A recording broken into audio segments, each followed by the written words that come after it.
Gandhi called it an upset in a galaxy far, far away.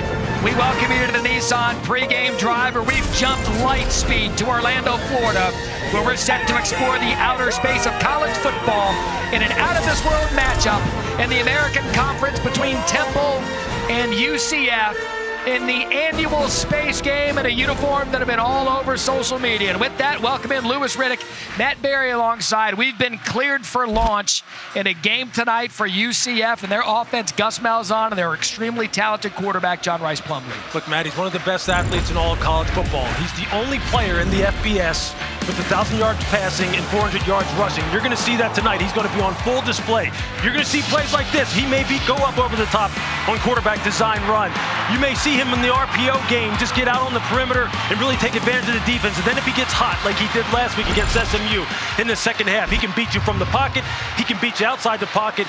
He can throw the ball with touch. He can throw it with velocity. He's got the total package. He just needs to be more consistent, and that's what Gus is looking for tonight. Only Adrian Martinez and Malik Cunningham have rushed for more yards than John Rice Plumlee. 431 for him. He's extremely athletic. On the other side of it, with the Temple quarterback, they're starting a true freshman, but not just any true freshman. No. The son of a Pro Football Hall of Famer, Kurt Warner, comes to us from the Phoenix area at Brophy Prep. You can't get better tutelage than a dad and Kurt Warner. I mean, how cool would that be? You play quarterback. Your dad is a Hall of Fame quarterback. You wear the same number as him. You throw the football like him. You do everything like him, including play the game from a mental standpoint like him. E.J. Warner is one of the smartest young quarterbacks in all of college football here. He recognizes safeties. They're crept forward. They're about 12 yards deep. He realizes he's going to have one-on-one on the outside. He puts the ball up with nice air, nice touch, and just drops it in the bucket. It's a nice, easy throw for him. Here, this is what's really impressive. His ability to scan the field and adjust on the fly here. He wants to hit the seam route up the middle. He's getting pressure off of his left side from the defensive tackle. He's got to get the ball out of his hand quick. Backside receiver is running what they call a post corner. He lets it go early before the receiver even breaks, drops it right in the bucket. He's going to need to do that tonight, going up against a ferocious defense here at UCF. We're looking forward to it. Louis, he may be a true freshman on the field, but everyone said in terms of football acumen, he's a graduate-level student. Cannot wait to see him play tonight. Kickoff from FBC Morgan Stadium, a.k.a. the Bounce House, is next. And now a look inside Nissan's Heisman House.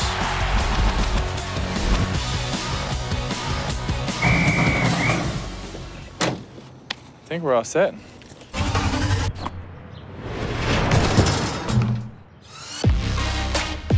Wow, he really does catch everything. Monte, go long. Longer. Keep going. Longer. Keep going. Longer. Really? Carson told you to go long, huh? Man, hop in. Thanks for watching the Nissan pregame drive. Nissan, premier partner of the Heisman Trophy. You're watching the American Conference here on ESPN. Bounce to the Bounce House. UFC has won the toss. They will defer. We'll see E.J. Warner first for more on the young quarterback. Down to Harry Lott. Yeah, Matt, I had the opportunity to speak with a couple of his veteran receivers, Jose Barbon, who has been at Temple for 18 different quarterbacks. And he said when EJ came around, he said immediately you saw how beautiful that spiral was. Also talked to Adonicus Sanders, the transfer from Georgia Tech. He said he got here before EJ, and EJ had the plays and the playbook down before he did. In fact, EJ had to help him learn the installs in this offense. They have all the confidence in the world in this true freshman. I think we'll see it tonight. And we're about to see it as Temple's going to have the ball first at the 25-yard line. And Louis, here it is, the national television debut for young E.J. Warner. Look, this is exciting now. I can tell you this. Wherever his father is, Kurt, look, I told you, we'll take care of your son tonight. We'll see if Temple's offensive line can take care of him. But he is absolutely just on another level for such a young player, Matt, from a mental standpoint. Naturally so. Look, he was tutored by his father his entire life. He has a great feel for what he's seeing pre-snap, what he needs to do post-snap. He has a lightning-quick release, real good touch, and he's going up against a ferocious defense. Let's see what he's got for him. Warner going to throw on first down, has time, steps into the pocket, finds Jose Barbon. And how about that for E.J. Warner for a first completion of the game? Barbon for 27. I mean, that's what you're going to see from him. He's real comfortable in the pocket. They get him nice protection here. You see, look, He's able to scan the field, take 2 hitches, and just put the ball on the money. Nice catchable ball. That's one of the things that his father also talked about. He knows how to pass the football. He's not trying to throw it through a brick wall. He's just trying to put it on the receivers, let them catch and run. Nice start for the young freshman. Lewis now for the 6th consecutive game. Temple starting with a shuffled offensive line. Warner again to throw. Warner again a strike. That's Adonicus Sanders, the leader of this offense, transfer from Georgia Tech. And they're going to spot it for another first down. 2 consecutive first downs for the Owls to start. Yeah, you see Sanders there one-on-one with quarterback Corey Thornton. Gave him a lot of cushion. Just ran a simple flat curl type of combination. The inside receiver runs to the flat. Outside receiver just runs about a 7-8 yard curl. Rack up another first down. First run of the game, that's Jakari Norwood out of the backfield.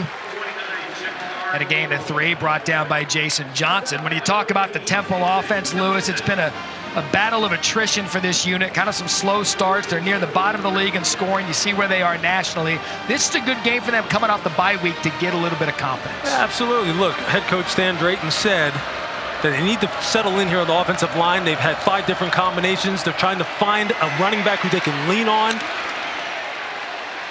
And just continuing to build out this program and get the young freshmen up to speed. And through 2 carries in this game, they've leaned on Norwood. Gain of 4. That was Justin Hodges that brought him down, bringing up a 3rd and medium.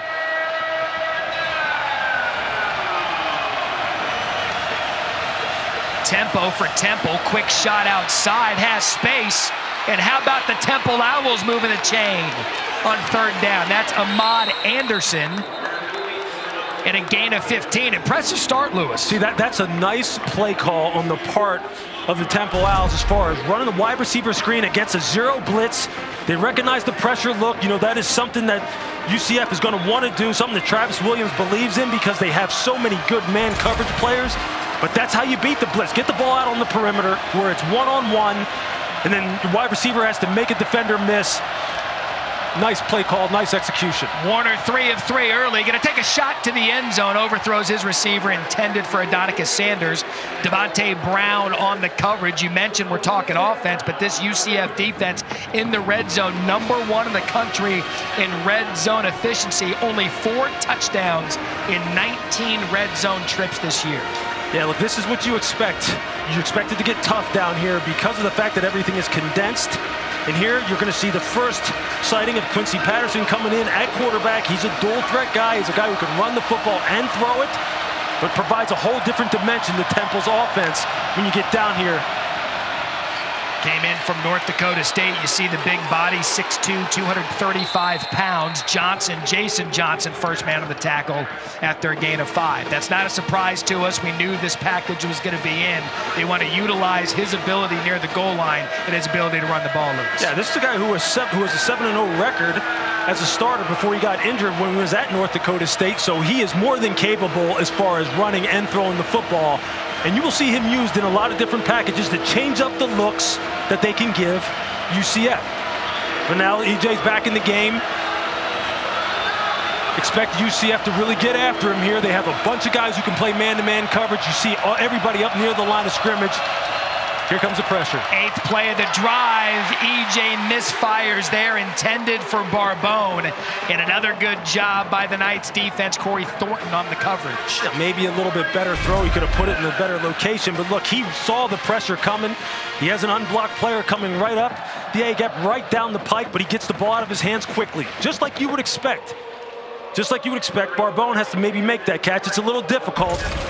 But as you can see, E.J. Warner is not overwhelmed by what he is facing as far as what defensive coordinator Travis Williams is presenting to him. Now it's just about execution, keeping him protected. Camden Price on for the field goal attempts. 28 yards is good, and so Temple takes the ball first. 9 plays, 66 yards. Owl strike, 3-0.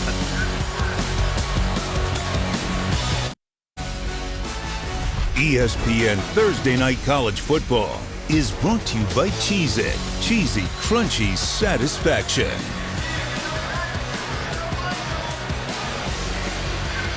Just 35 miles from Kennedy Space Center.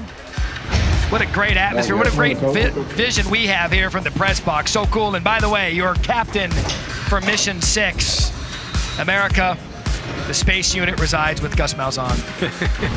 How fun was it talking to him, man? This guy is in his glory right now here at UCF. He is comfortable here. He feels like this fits who he wants to be, who he's always wanted to be. And he believes they can win a national championship here, Matt. He believes they'll be able to get the players. And I think tonight, before it's all said and done, you'll see why he feels that way in terms of the kind of athletes he can put out on the field. That's Ryan O'Keefe taking a kick at his goal line. And O'Keefe, one of the big play threats on offense, takes it to the 25. And their quarterback, John Rice Plumlee. If you know the name and it's familiar, it's because he came over from Ole Miss, now the starter at UCF. He's a perfect fit for this Gus Malzahn offense. You see what he did as a freshman at Ole Miss. Had to play receiver after that. He was beat out at quarterback. He's a baseball player. He's an athlete. Louis Riddick, in terms of marriages for an offense, this guy fits what Gus is trying to do perfectly. Yeah, and look, they're still getting to know each other, that being Gus Malzahn and John Rice, and he believes that maybe last week in the second half against SMU, they may have turned a corner here. Let's see what his start looks like here tonight, but he's got all the tools. That's Johnny Richardson out of the backfield. He is a speedster, and he's brought down immediately by the Temple defense. That's Mahim McCargo on the tackle. This Temple defense is going to give UCF all that they can handle. They have got guys that can rush the passer. They're one of the best pass rushing teams in terms of sacks per game in the entire FBS. And they play 100 miles an hour for 64 minutes. You see Plumlee there out of the pocket, find Ryan O'Keefe, and a gain of 6. And look, athletic ability for John Rice Plumlee there. And you just saw there, he's got that baseball whip when he throws the ball. Look, he can make all the plays. He can throw the ball on a rope. He can throw it with touch. He can sit in the pocket and deal. He can get outside on design, quarterback movement. He's got the entire package. Matt, he just needs to play ball. This is the first time he was able to go through the spring because he couldn't play baseball this past spring. He's still learning the position. That's 3rd and 3. Pass deflected. Ruling it incomplete. That was Leighton Jordan on the pass deflection. However, flag on the play. Our official tonight, Tim Rich. The ruling on the field was an incomplete forward pass. Offside, defense number 13. 5-yard penalty results in a first down. So maybe we have an indication why Leighton Jordan was able to get back there and get the tip on the ball, but he is an athletic player for the Temple defense. We'll call his name a lot tonight. Yeah, this is their best pass rusher for sure. This is a guy who has 1.6 TFLs per game, which is 7th best in the country. He leads this team in sacks right now with 4.5. You will be hearing Leighton Jordan's name called a lot because he's got all the moves as an outside edge rusher. Trips to the bottom of the screen, and that was Richardson right up the gut. Tackled by Jordan McGee. And Johnny Richardson's only listed 5'7", 170, but with that speed, Lewis, he'll pack a punch. Yeah, look, they have a nice room of running backs there. Johnny Richardson's the guy who can really get out on the edge. You'll see Isaiah Bowser, number 5, who goes about 220 pounds. And now you see R.J. Harvey in the game, who really is a combination of them both in terms of power and speed. He's had a couple nice games, some real nice carries so far this year. And that is Harvey off the left side. You see the patience, good enough for a first down, UCF. Demerick Morris on the tackle, and Gus and his offense gets a lot of attention. But this Temple defense, only 16.8 points per game, Lewis. That's 20th in FBS. We expect some defense in a game where you would think maybe some offense early on. Well, I'll tell you this. Just keep an eye on John Rice Plumlee, eventually getting Javon Baker here, or Javon Baker here, getting him going early on. Kobe Hudson, he has a lot of weapons here on the perimeter. I'm sure they would love to have a fast start here tonight and get the ball in the end zone for 6 instead of waiting to the second half as they did last week against SMU. The referee stopped play briefly, talking to Stan Drayton, first-year head coach for Temple. Not sure what the hang-up is over there on the sideline. But you had mentioned the slow start for UCF on Wednesday against SMU. First 4 possessions, a field goal and 3 punts. The coaches put that on their shoulders, saying, guys, we could have done a better job calling plays for John Rice Plumlee in the offense, but the down marker's broken. See, we can go to outer space, but we can't get the down marker going. At some point in time, we'll do away with these down markers, and we'll have a much more efficient way of. Well, at least they're not. At least they're measuring digital down now. in distance. Yeah, I mean that's an advancement, I guess. The games that use the flip analog. I don't know. Are we going to see any index cards here tonight to measure whether or not we're going to get the first down or anything like that? Let's hope so. Yeah. So 1st and 10. That's Harvey again off the right side, and it's nice feet. That Temple defense all over him. Gain of 3. That's Elijah Clark, first player there. You see those nice quick jump cuts. He runs with real good vision, real good short area acceleration, runs behind his pads, as scouts and coaches like to say, meaning he's gonna pack a punch on contact. Yeah, Chip Lindsey, offensive coordinator, not shy about Harvey's ability to do a little bit of everything. Now Plumlee rolls across his body left side. That's a strike to Kobe Hudson and a first down for the Knights. Gain of 15. Yeah, it looks like a little bit of a busted coverage here by Temple out here in the flat. Kobe Hudson lining up in the slot, just running a little what you call a corner route. You know, fake it to the post, get back out. And there you can see John Rice's ability to get outside on the perimeter and throw the ball either going to his left or his right. He's comfortable doing both.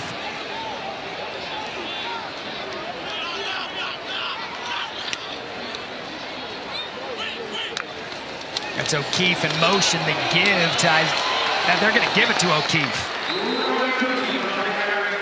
I bit the fake to Bowser and a gain of 5. Clark again brings him down. That's some of that Gus Malzahn eye candy. See, that's the challenge of playing teams like this that have a lot of action in the backfield, a lot of tricky quarterback ball handling, which is designed to really mess with your run fits and get you out of gaps, get the numbers in their favor, and then get out on the perimeter quickly. And with guys like O'Keefe and Richardson who have the kind of speed they do, if you are not gap sound and your linebackers aren't sure what they're looking at, they will rack up a bunch of rushing yards on you.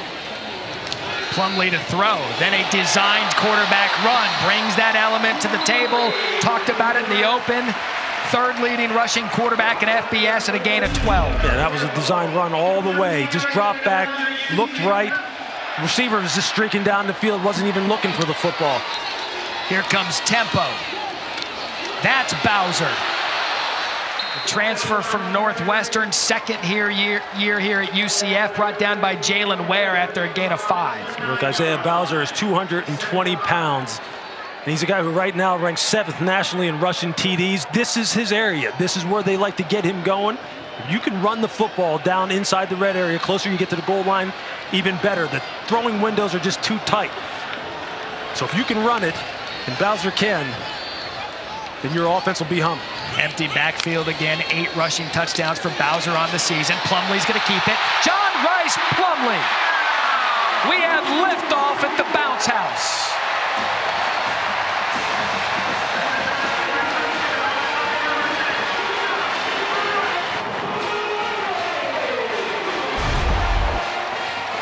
About as good a start as you could hope for, Lewis. Yeah, I mean, look, this is one of their signature plays. Pull the backside guard and tackle, block down on the front side with tackle Tylen Grable, who's one of their best point of attack players. You see there, you get the nice kick out. That's a signature play in Gus Malzahn's offense. When they want to run it, they're going to run left. It's going to be a gap scheme, which means there's going to be a combination of pullers. Out on the field. 10 plays, 74 yards. John Rice Plumlee, he lands first. Citronauts up 7-3. Almost had me down, came back to life. Who's gonna stop me now? You guys got some new uniforms out there for us, Well, here's what it is. One game a year, they honor the space program. Oh, okay. This university was founded in the 60s as a training ground for NASA to help put a man on the moon. So what's the significance of the blue? That was the original school That's colors. the original school colors. So it's kind of like a throwback deal. Gotcha. You know, you heard that stat. You heard the stat about this university. Nearly 30% of Kennedy Space Center employees graduated from UCF, which has long been a top supplier to Kennedy Space Center. And you're looking at Stan Drayton, first-year head coach at Temple, 29 years as an assistant. Lewis, he kept telling us he stayed in the fight. You got to stay in the fight, and he's getting his opportunity at Temple to lead a team. Yeah, look, he has put together a tremendous staff. A lot of FBS or Power 5 coaching experience amongst his 3 coordinators. All 3 of them have held the same titles at the Power 5 level. Look, he is right now trying to build his program basically from scratch. A bunch of new players, a very young football team. 47 players are either true or redshirt freshmen on this roster right now. So look, he knows that he has his work cut out for him. He knows he's trying to build a new program from scratch. But just like in the pro game, a good place to start is with the quarterback and then surrounding him with the talent that you need. And right now, based off of the first drive, it looks like he has one to build around for the next couple of years. Warner over the middle, a play fake. That's Barbone again. A couple of times he's hit him, and they're getting a good job. Gain of 12, gain of 14 there. Check that, Corey Thornton on the tackle. And Lewis, quick throws. Don't let the pressure get to the young quarterback. Exactly. Look, we know that UCF has some very good pass rushers. Trayvon Morris, Bash, number 33. John Seliskar, 88. You're going to see these guys at some point in time be around E.J. Warner, and he knows the clock in his head has to go off quick. And there's another quick throw. Taking a shot downfield intended for Adonicus Sanders, incomplete. Let's talk more about Stan Drayton. Let's go down to Harry. Yeah, Matt, you know, you mentioned that Stan kept saying, hey, you know, his advice to young coaches is stay in the fight. He said he was discouraged in almost the 3 decades that it took to get to this opportunity, but he said it was absolutely worth it. He gave the following quote from Sylvester Croom. He said, there's nothing worse than getting a great opportunity and you're not ready for it. He said he interviewed for probably 6 jobs and said he was ready one time. This was the one. Great job by the UCF defense after a gain of 1. Josh Seliskar on the tackle. That was Norwood again. And look, you talk about coaches who have been waiting for that opportunity. I had a chance to text with Steve Sarkisian today, head coach of Texas, and he just talked about what a good, hard-nosed coach Stan Drayton is, and he's going to bring that mentality to Temple as he tries to build this program back to where it was 5-6 years ago. So 3rd and long for Warner. First opportunity to move the change from deep. Gets out of the pocket, keeping his eyes downfield. And it's caught by Sanders. Lewis, how about that by the young quarterback? Look, you see UCF playing a cover 2 with Tampa 2 deep with a middle runner to kind of close off the middle of the field. You can see them. They're going to drop into their zone coverage. And look at that. Just step up in the pocket, move to the right. Keep his eyes down the field. That's a veteran-type move. Yeah, 3rd and short, 3rd and medium on that first drive, but 3rd and long, he was able. That was a great play to convert there for Temple to keep the drive alive. Right, look, you can see. Look, EJ knows what his strengths are, and his strengths are seeing the field, finding open receivers, making good decisions. He had no interest in running for the first down, and why would you when your accuracy and your decision-making is of that caliber? So the ball spotted right at midfield. Here comes the pressure. Warner sets his foot, throws again to Barbone, and what a catch for Barbone, who's been the go-to guy early and a gain of 21. Look how many times we're going to need to say this, but this young man is playing at an advanced level pre-snap. He gets double A-gap pressure. He knows the ball has to come out fast. He has one-on-one on the outside, and look at where he puts the ball. It's kind of a back shoulder. He puts it perfectly on Barbone, and he makes a great catch. Also got a good blitz pickup by Norwood, who was the ball carrier there for no gain, 2nd down. I think defensive coordinator Travis Williams from UCF is going, hey, we may be dealing with a different breed of quarterback here. He has played some zone against them. He's sending some pressure. He's a big fan of the zero blitz, of pressure schemes. He said he studied Brian Flores when he was down in Miami. He's a big fan of putting pressure on guys because he feels he has the corners on the outside to lock up. But so far tonight, the young freshman has had some answers. Play fake to Norwood. Does a good job climbing the pocket. Finds his tight end. That's James Della Pesca. Again, just navigating the pocket collapsing around him. He feels pressure coming off his left side. Just takes 2 steps up in the pocket. Knows he's going to get hit, but still able to recognize Della Pesca coming across on the shallow and just dump it off. And what a nice start for the young man. This drive alone, 4 or 5, 55 yards. I talked about Barbone. He's been the leading receiver, 3 catches, 62 yards. First down, ball at the 20. Edward Sadie checks in for the first time tonight. That's Sadie off the left side of the pitch. He gets to the corner and a nice gain on first down. Devon Wilson knocks him out. If there's one weakness maybe for the UCF defense, sometimes their run fits can get a little bit out of whack. There you saw they didn't set the edge. They weren't able to keep what we call the guardrails on the defense and make sure that they don't lose force and lose contain on the football. Temple able to get out on the perimeter quickly. And if they can get the run game going along with Warner's passing, they'll stay in this fight. Already over 100 yards on the night for Warner. Sadie in the backfield. Takes it off the right side. That's going to be a first down. Spotted at the 7. Justin Hodges brings him down. And again, we'll have a look at that Knights defense, who is so good in the red zone at not allowing touchdowns. Held him to a field goal first time around. We'll see if Temple can capitalize this time. One of the things that Stan Drayton, the head coach, said was he wanted to see the run game develop. And the offensive line needed to be able to capture the line of scrimmage and move it. And right now, they're doing that.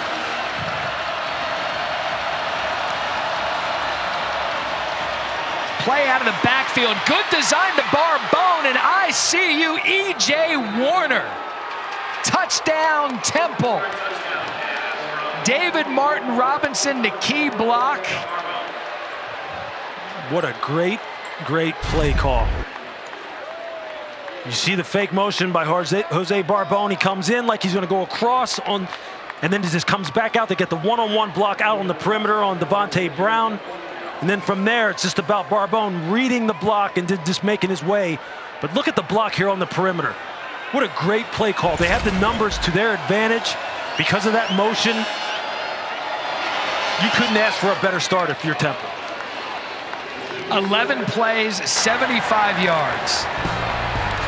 Lewis Riddick is so football excited right now. E.J. Warner just taking his team down the field against the heavy favorited UCF. It's early, but it's the Owls on top.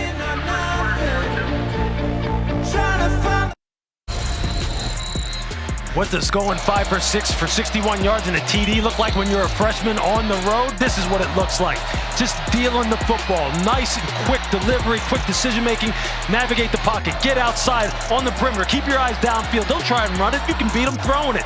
There, you recognize you're getting pressure up the gut. Throw a little back shoulder go route. And then the sweet play call. Barbone, one-on-one out on the perimeter. David Martin Robinson leading the way. Look, that is the perfect start for this young man. The perfect start. He is dealing the football. He is recognizing where the pressure is coming from. The running game is going so far. Look, I know we're early in this game, but this young man has great football genes. He's got a football pedigree. Tremendous start. And we're seeing it early as Ryan O'Keefe takes it just shy of the 30-yard line. Dominic Hill brings him down. A couple of ABC college football games featured on Saturday. There are 3 unranked matchups, or undefeated matchups, rather. Oklahoma State and TCU. Both teams unbeaten in the Big 12. That's going to be a fun one. Then Saturday night football game presented by Capital One. Clemson, again in prime time, taking on Florida State. Pat McAfee and his crew, they're going to have an ESPN2 telecast. And what, to this point, week 7, the biggest weekend of college football thus far, 6 ranked matchups, 3 of them between undefeated teams. It's going to be a fun weekend. Getting you started here on Thursday night. Bowser getting UCF started on their second possession, and a good chunk on first down, just short of a first down. And there they go with that G scheme run again, pulling the backside guard and tackle, blocking down on the front side, and they run it to their left almost exclusively, where Tylen Grable just absolutely demos people at the point of attack. And right now, Gus Malzahn has said, look, I think I found something here. We've been doing this all year long. The ruling on the field is a first down. We've been doing it all year long as far as our run game is concerned, and until Temple wants to show that they have an answer for it, we're just going to use this offensive line that has some Sunday quality players, meaning some guys you're going to see in the NFL at some point. So they move the change, ruling it a first down.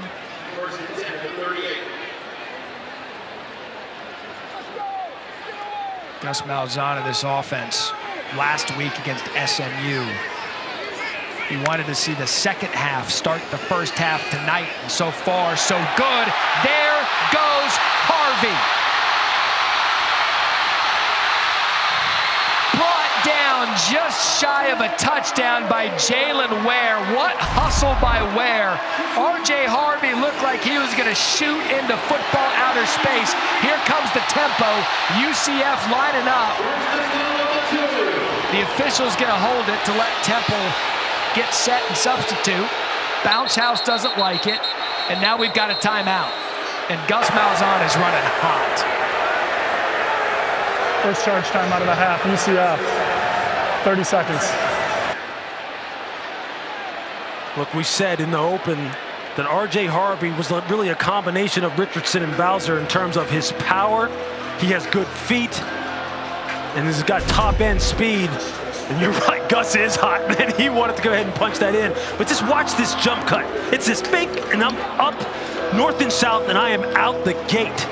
And I'll tell you, Temple, look, they can rush the passer. They get you in 3rd and long, they can give you some problems. But right now, Gus Malzahn's about to treat them to really a high-level education as far as power running if they don't shore it up. They just have to come up with some answers as far as stopping these power runs, those inside duo schemes where they just kind of come off the ball and knock you off the ball, Matt, because they've got 3 backs who can really run it, and this offensive line is legit for UCF. 290, 325, 295, 305, 325 across the board. They have got size, and they are using it right now. They got an extra blocker, Paul Grubelt, in. He goes 6'10", 330. No need for drama here. Plumlee gonna fake it. Plumlee gonna show the football. Here's your touchdown, UCF. A flag on the play. We'll check the penalty. Offside, defense. The penalty is declined. Result of the play is a touchdown. 2 possessions, 2 touchdowns for John Rice Plumlee. When you're going up against Plumlee, you have to, as a backside contained person, you're gonna see Temple just lined up offsides here down the bottom of the screen. 1:18 on the game clock, 1:18. But you see number 9 there, you see Darian Varner. When everything goes away, when you're going up against a guy like Plumlee, you better just kind of play it slow. Do not chase down the line of scrimmage, because this guy, as we said, is one of the best dual threat quarterbacks in all of college football. And right there, he shows you why. If he catches you too far inside, it's over. It's out the gate. And in this case, they're putting up 6. 3 plays, 72 yards, and 1:08. They got a flag on the extra point by Colton Boomer. Offside, defense number 38. The penalty is declined. The try is good. It's another offsides penalty for Temple. Doesn't affect the outcome of that drive. What a quick start by the Gus Bus in this offense. Yeah, and it's light speed early. It's the run game. It's the run game. It's that collection of backs that he has that he can hit you with different body types, different skill sets. It's this offensive line. And look, when we talked to Gus, we said, look, the difference between the teams that can win national championships and compete at the highest level in college football and those that can't, it really starts on both sides of the line of scrimmage, the offense and defensive line. This defensive line for UCF, they have got some ballers, man. They've got some guys who can pass protect, like Graybold, 71, the left tackle, the transfer from Jacksonville State. Swoboda, the right tackle, transfer from Virginia, 6'10", 325 pounds, who can move. Their center, Matthew Lee, number 55, on the Remington Award watch list. I mean, they've got some players, and they can compete with anybody when they're playing at their maximum.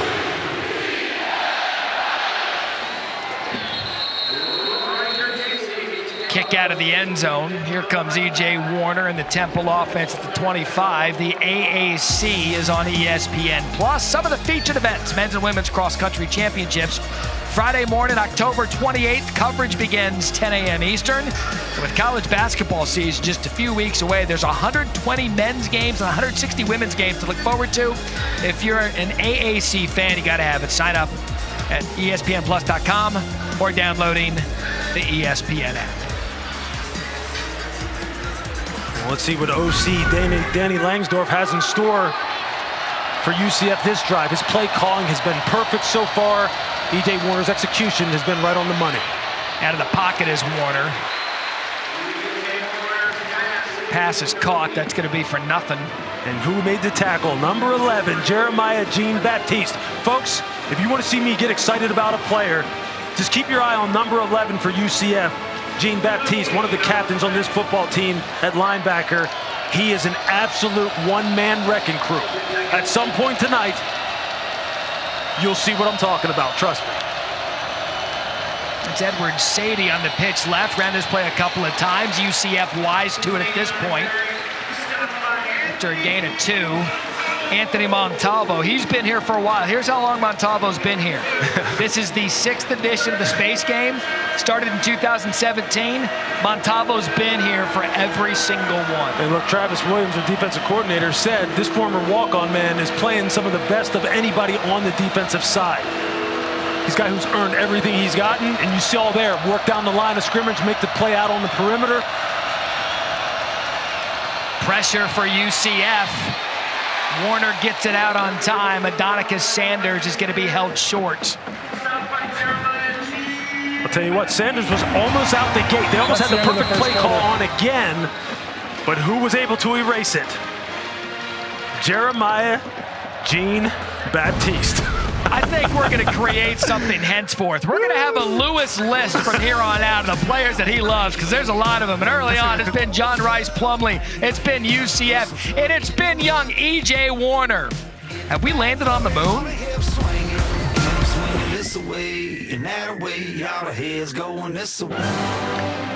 Welcome back to Tatooine. UCF up 14-10 after the first quarter. Pretty evenly matched first quarter, Lewis.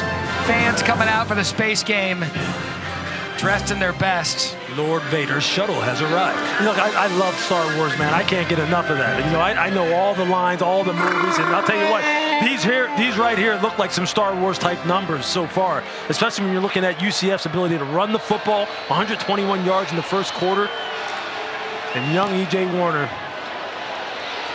putting on a bit of a show for us here early on. So Temple punts to begin the second quarter.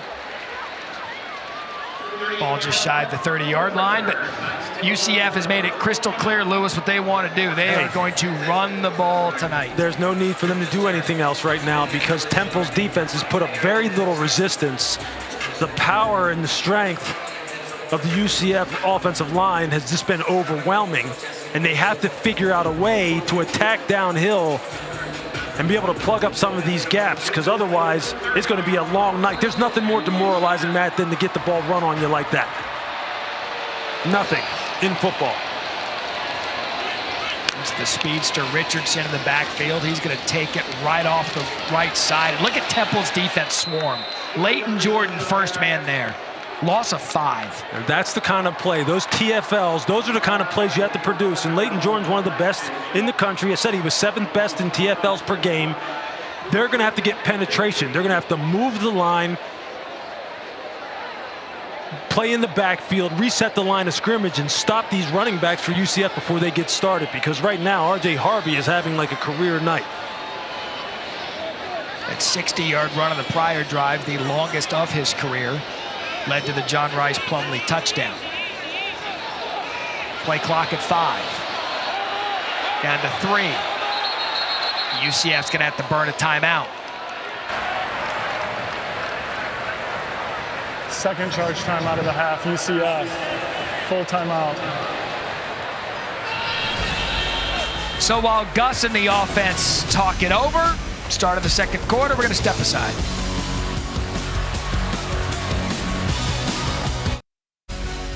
ESPN Thursday Night College Football is brought to you by Lincoln, the future of sanctuary. What they didn't show in that SpaceX Falcon 9 launched on October 5th for the 6-month expedition, it's actually us. Yeah. Look at us. Hold on, you know what? There's something, I'm like, why am I the littlest guy, though?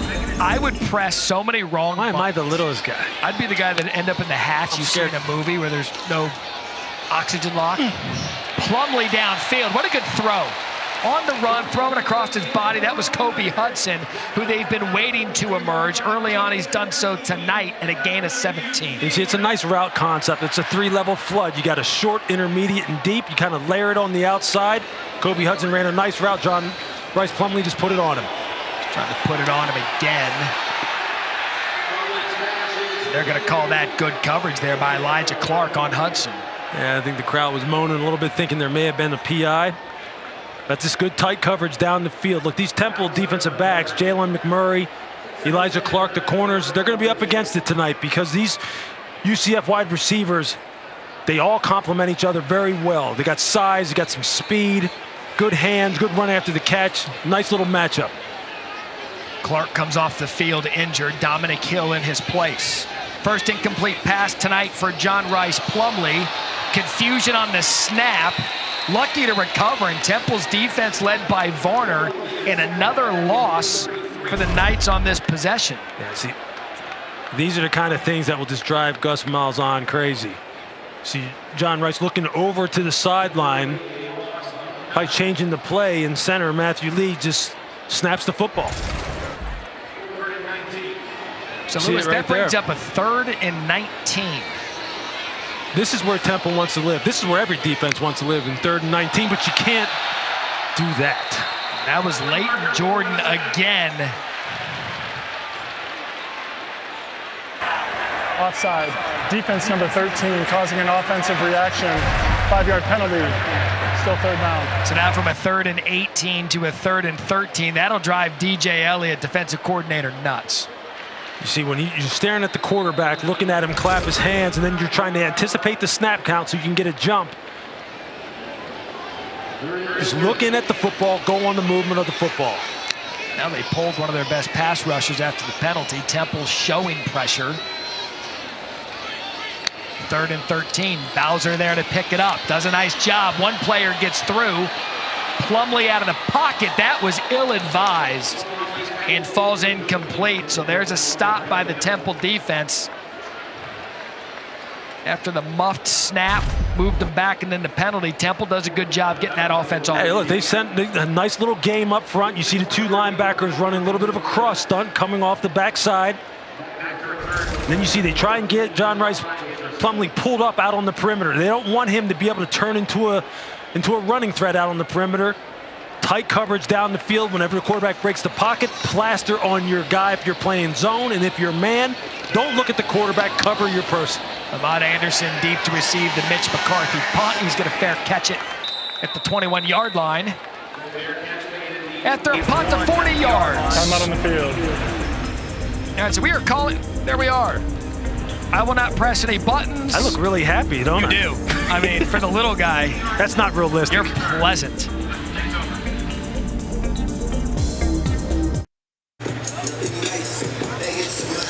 Welcome back to Orlando, where Temple is down 10-14 to UCF. I spoke with UCF tight end Garrett French this week, and he told me on September 29th, he spoke to his mom after Hurricane Ian around 11 that morning, and she explained their family situation, which a tree that hit his parents' house, it did not puncture the roof, and his sister Victoria, who lives in Northport, Florida, had the worst of it. She and his brother-in-law and their dog were stuck, so he had to drive home and had to go to Venice to meet up with his dad, who had a boat that they had gotten from a friend on the back of his truck. They drove to go get her. They picked her up, his brother-in-law and dog, as well as some valuables, made it back to his parents' house, and once he got back there, he spent a few more days where he was helping out friends and other people, anybody that could find, really, with some hurricane relief, guys.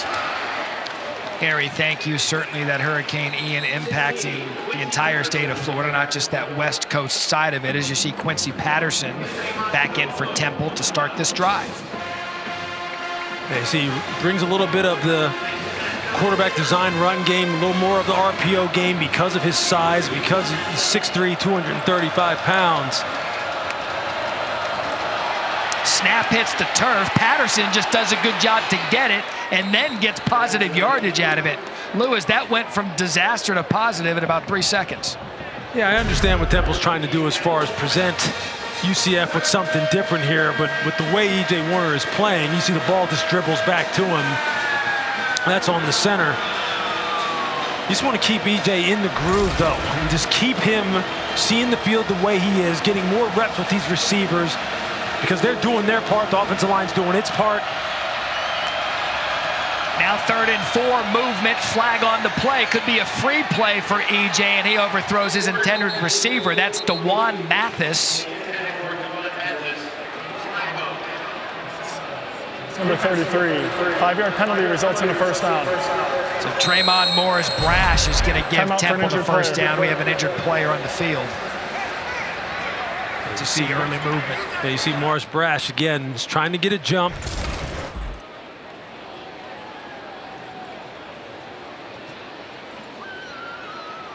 So while they tend to the injured UCF player, let's go back to the studio and Zubin Mehenti.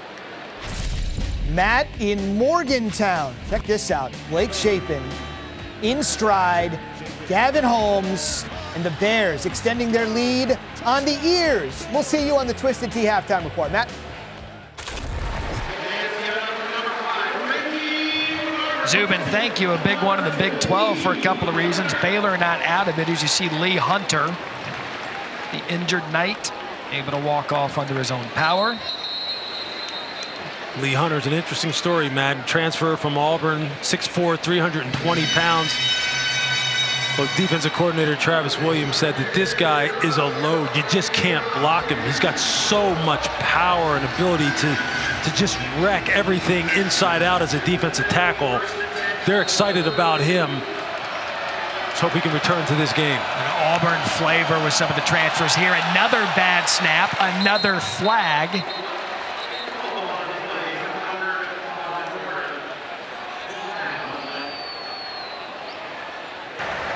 Illegal motion, number 82 offense. 5-yard penalty, still first down. So David Martin Robinson key on that touchdown. Flagged on the penalty.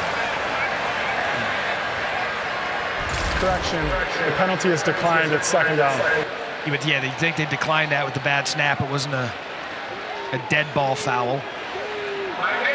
So now a 3rd and long. Check that second down, 2nd and 14. If you're Temple, you just kind of stay calm down here. They've been moving the football nicely so far in this football game. These self-inflicted wounds and these kind of errors. Warner has a nice pocket. He's going to still throw it, Lewis. So what a good job being patient by E.J. Warner. Finds Adonicus Sanders. And Lewis, he had about 15 yards of running space. He's like, you know what? I'm going to stay, and I'm going to throw a dart to Sanders. And that's Dallas Corbett, another injured player for UCF after the gain of 15. Yeah, look, E.J. Warner right now, he is just showing you as we see Corbett there doubled over on the field. It's the second D lineman to go down. Start testing the depth here of the UCF Knights. All right, so they're going to check out Corbett. While they do that, we're going to step aside. E.J. Warner and Temple moving the ball down 14-10 here in the second.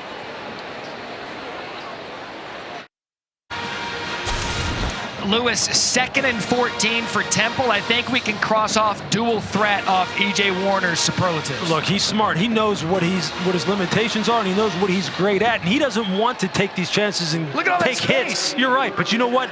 Right now, if you're going to play a 3-deep zone and you're going to present those kind of throwing windows to a guy this smart, he's just going to sit there and float and float and float and find the zone hole and just pick you apart.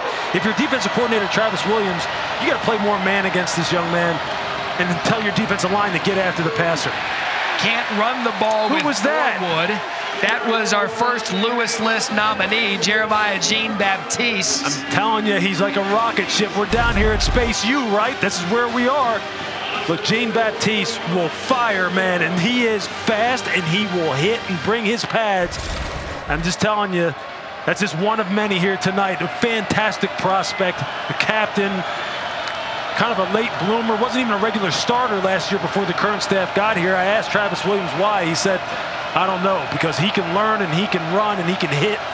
He can do it all for us. Play clock at 5, 2nd and 12. Warner time. gets away with that throw intended for Sanders.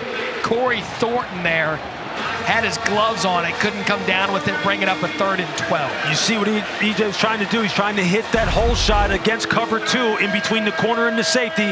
That's a nice job, though, by Corey Thornton of sinking in cover 2. Watch his vision. Watch him flip his hips and then break on a 45-degree angle and gets underneath that 7 route. That's exactly how you play it as a corner.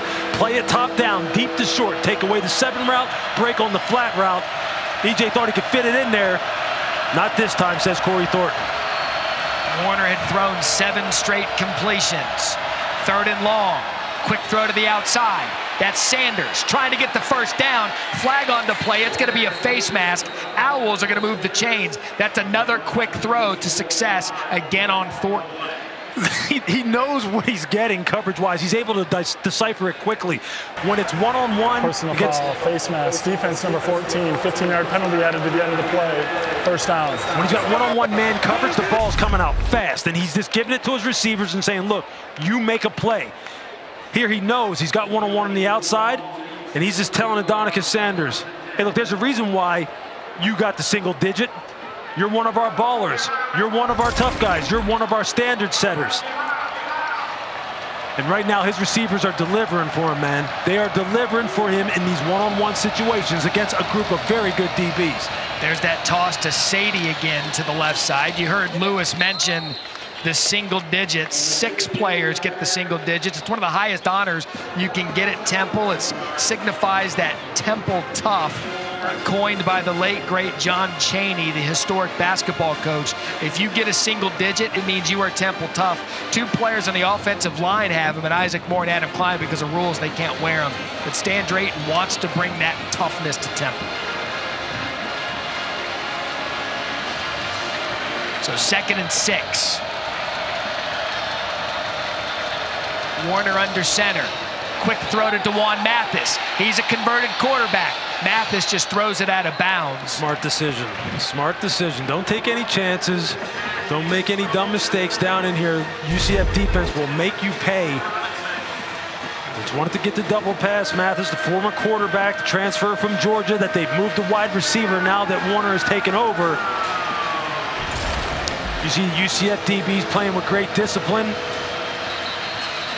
You got another flag on the play. Illegal substitution. Offense, 12 players in the huddle. 5-yard penalty. Still 3rd down. So we've seen David Martin Robinson have a couple of mental lapses picking up penalties for Temple. And back to DeJuan Mathis for a second. This kid was a highly touted 4-star quarterback. Started at Georgia, had an opportunity to win that job, transfers to Temple, actually started here a year ago, was in the competition this year with Stan Drayton to win his starting quarterback job. They said he's taken the switch like a leader. He's bought in, and now 3rd and 11. Warner forced out of the pocket. This is his receiver. Seliscar brought the pressure, and it's going to bring up a 4th down. You saw what EJ was trying to do. He saw the corner sitting out there in the flat, didn't want to lead the tight end Della Pesca right into a big hit out there on the perimeter. You see him here, they're able to flush him. He moves to his right. You see Della Pesca, you see the corner coming, starting to break. Maybe he's hoping that he would stop, put it on his inside shoulder. Just got to get on the same page, though. See if here now they can at least come out of this drive with 3 points and make this a 1-point game. So Camden Price on to kick, 49-yard attempt. How about Price? And so points for Temple. No college kicker situation there. As Camden Price goes right down the pipes, 14-13. Temple doing a good job getting points, Lewis, when they're moving the ball. Look, Camden Price now 100% on his field goals. He's 2 for 2 now. Made his debut last week against Memphis. Had some kicker issues, and now Camden Price seems to have settled everything down. That's a nice, solid kick here on the road. Temple is giving UCF everything that they didn't want, which is a hell of a fight here early in this game. Buckle in, folks. That man right there, Stan Drayton, look, he's building something here at Temple. He understands what it's going to take as far as trying to get better players in here.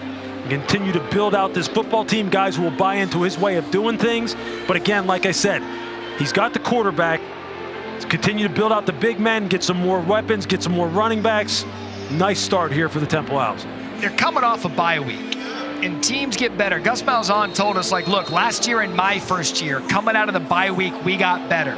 So they expected Temple coming out of their bye week in the first year under Stan Drayton that they were going to get better. He said he had a checklist of things he had to get, wanted to get healthy, wanted to get back to the fundamentals.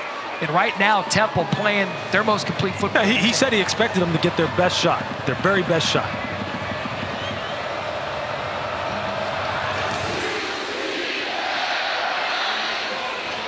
O'Keefe's going to have a chance here at the 5. Has a crease. There goes O'Keefe. Has the kicker to beat. And a nice return by Ryan O'Keefe. Takes it to the 46-yard line. A return of 50. Pushed out by Mahim McCargo. We'll just watch O'Keefe here. Just get the ball vertical and then just break it right and then find the alley. When I was with the Cleveland Browns, we used to call that right check, left alley, man. You want to hit it right on the perimeter. Then you see the kicker. The kicker's sitting there thinking, I've got the angle, I've got the angle. I don't have the angle, I don't have the angle. That's a nice return by O'Keefe. Rory Bell's like, man, this guy's fast. I promise you, he's thinking in his mind, uh-oh. Dollar. There's Bowser.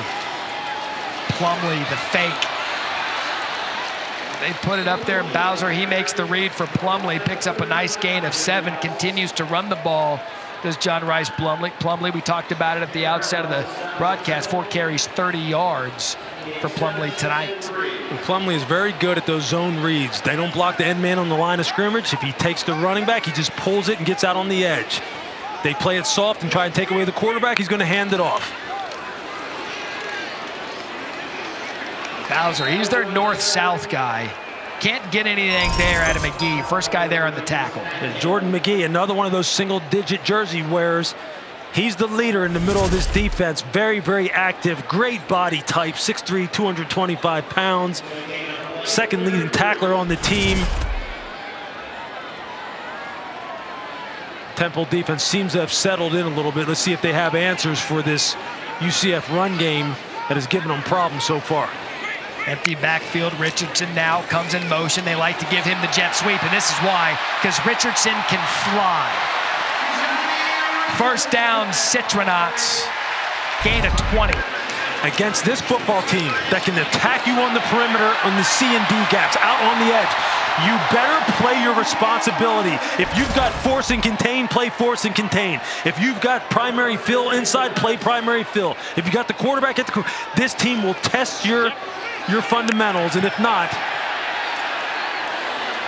got 12 men on the field again. Yeah, Temple 17 was running off the field, not sure what he was supposed to do. Jaquavian Mahone, and ball was snapped when he was there, and it's going to be a penalty on the Owls. There are 2 fouls on the play. Offside on the defense. That penalty is declined. Illegal substitution. Defense, 12 players on the field at the snap. 5-yard penalty. First down. Self-inflicted wounds, Matt.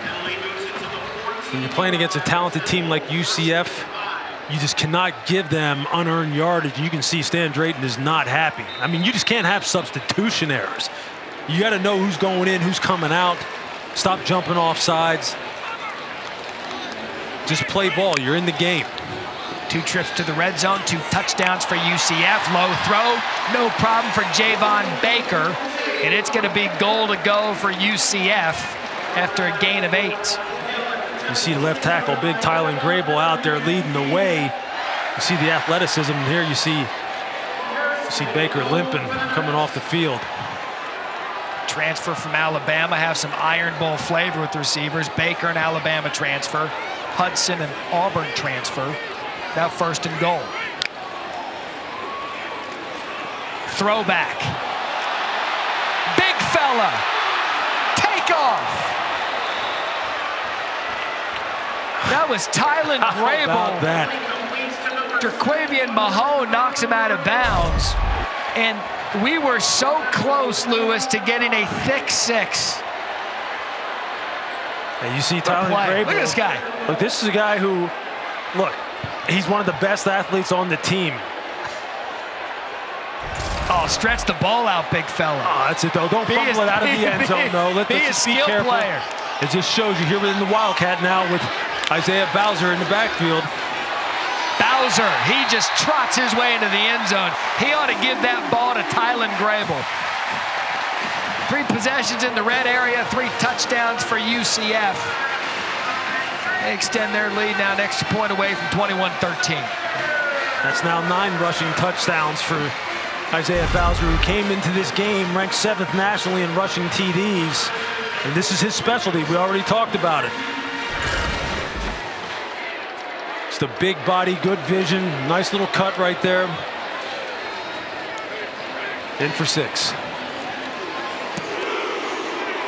You hear the boom out of the crowd. Colton Boomer, all-time kicking name. So 21-13. Set up by Tylen Grable. 6'7", 290. Lewis, this is why we can't have nice things. Stretch the ball, big fella.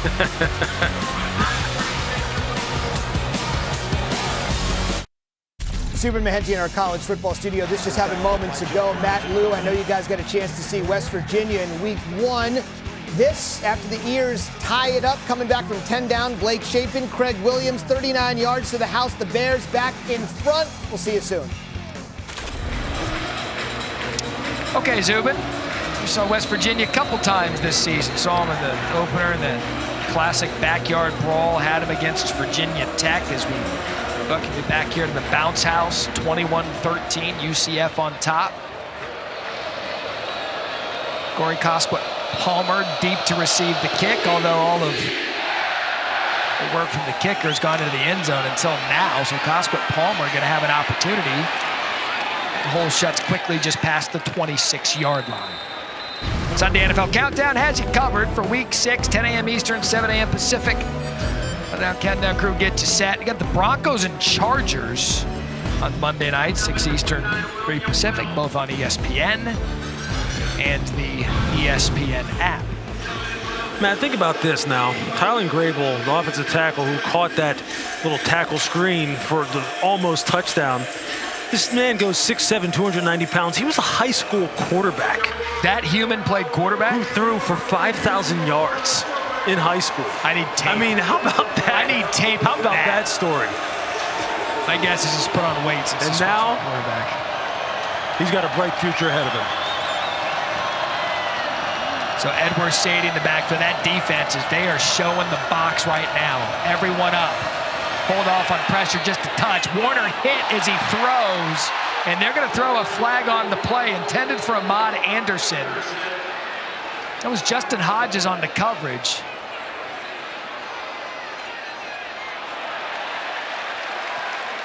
And it looks as if they're going to call offensive PI, Lewis. Yeah, they were just trying to get the ball out fast. Pass interference, offense number 10. Half the distance to the goal line. First down. That's on Barbone, who had a big opening couple of drives. Let's take a look. Yeah, when they recognize pressure inside, you see Barbone just trying to pick. He's just trying to pick for Anderson, who runs a little bit of an angle route where he starts like he's going to run a wheel concept and then breaks back inside. Barbone's just trying to clear his guy out. And you just kind of hide it a little bit better than that. You can't just block your man. You got to act like you're running a route. They've had good answers for their what looks like their A-gap pressures. Whenever EJ thinks that they're coming into A and B gaps, they're getting the ball out on the perimeter on these wide receiver screens. And they've had good answers. That time he just got caught. So Quincy Patterson back in at quarterback. 1st and 23, 13-yard penalty. Designed run for Patterson. They're just trying to get some of that penalty yardage back.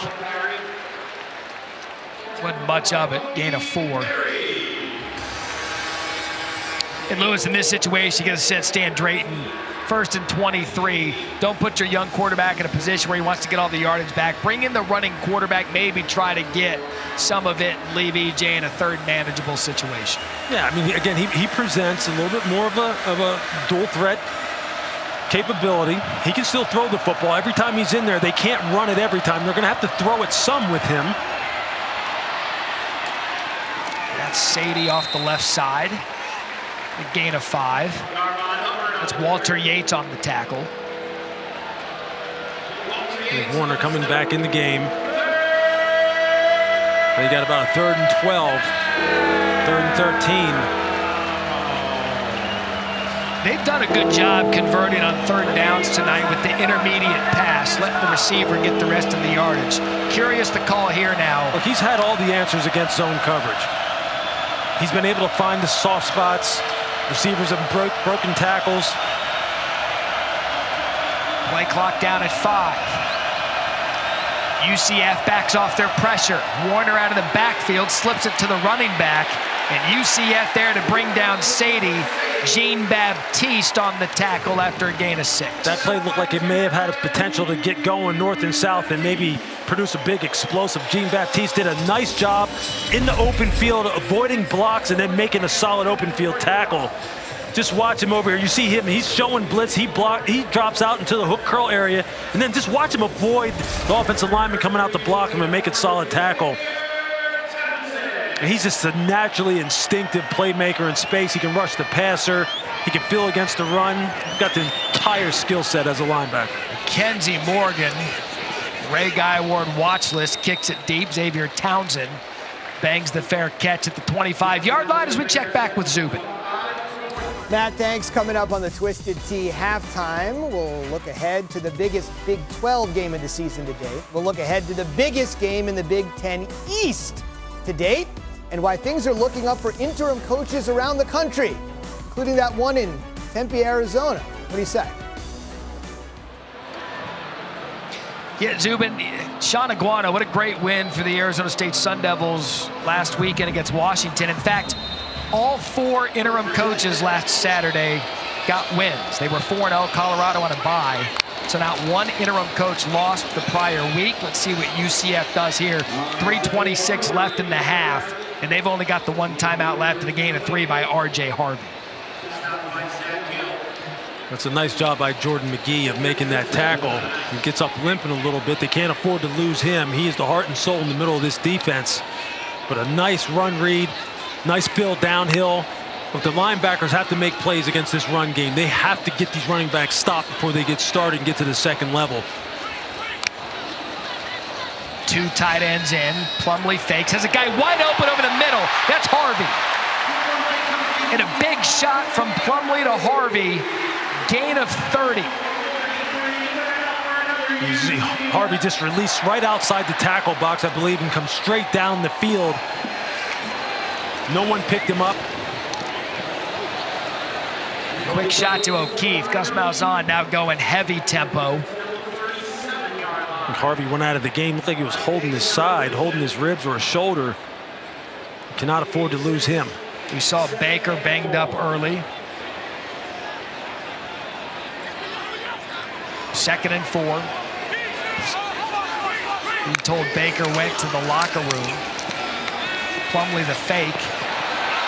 Nice little toss to his tight end, Alec Holler, the veteran of the tight ends. A gain of 12 and a 1st down. Holler is someone they like as well, man. He's just a guy who can do it all. Real tough blocker on the edge. He's a guy who's produced a bunch of big plays for them in the passing game because I think opposing defenses don't consider him a real downfield threat, but he's had some big-time plays for them. 64-yard grab against Florida Atlantic early in the season. Been a dependable receiving threat for John Rice. Exactly what Chip Lindsey called him, dependable. Plumlee to take a shot, wide open, touchdown. Kobe Hudson.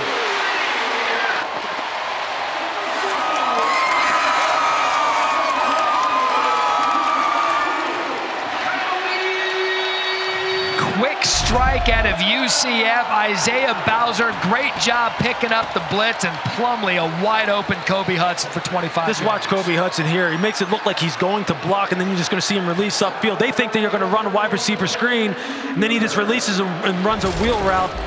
Great deception on the part of Kobe Hudson as far as selling it. Great play call on the part of Gus Malzahn.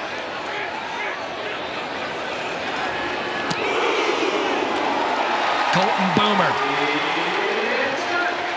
So this 1st half, we talked about UCF coming out and extending what they did against SMU in the second half.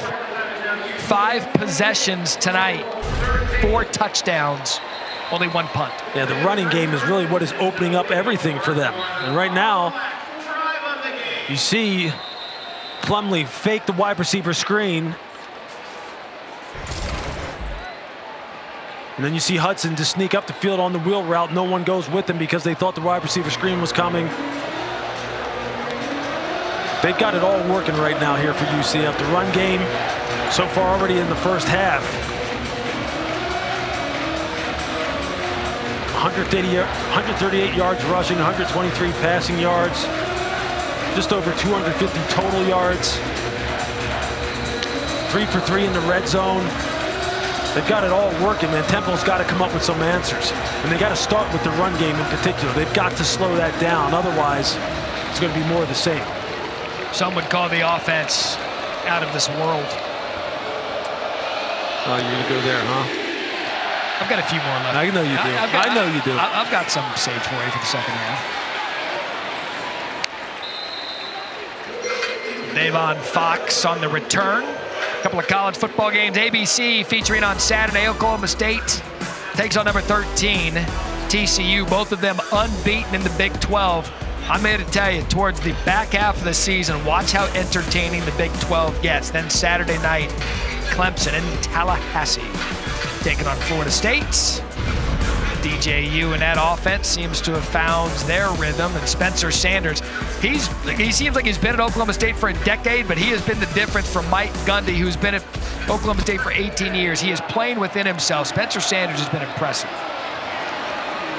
Speaking of impressive, E.J. Warner's done his part first half. Barbone on a reception. Jason Johnson on the tackle. Temple with all 3 timeouts, Lewis, and a minute and a half left in the first. Yeah, it seems like they got out of their rhythm when they started taking Warner out of the game and putting Quincy Patterson in there. They've been protecting him. He's had the answers for pressure.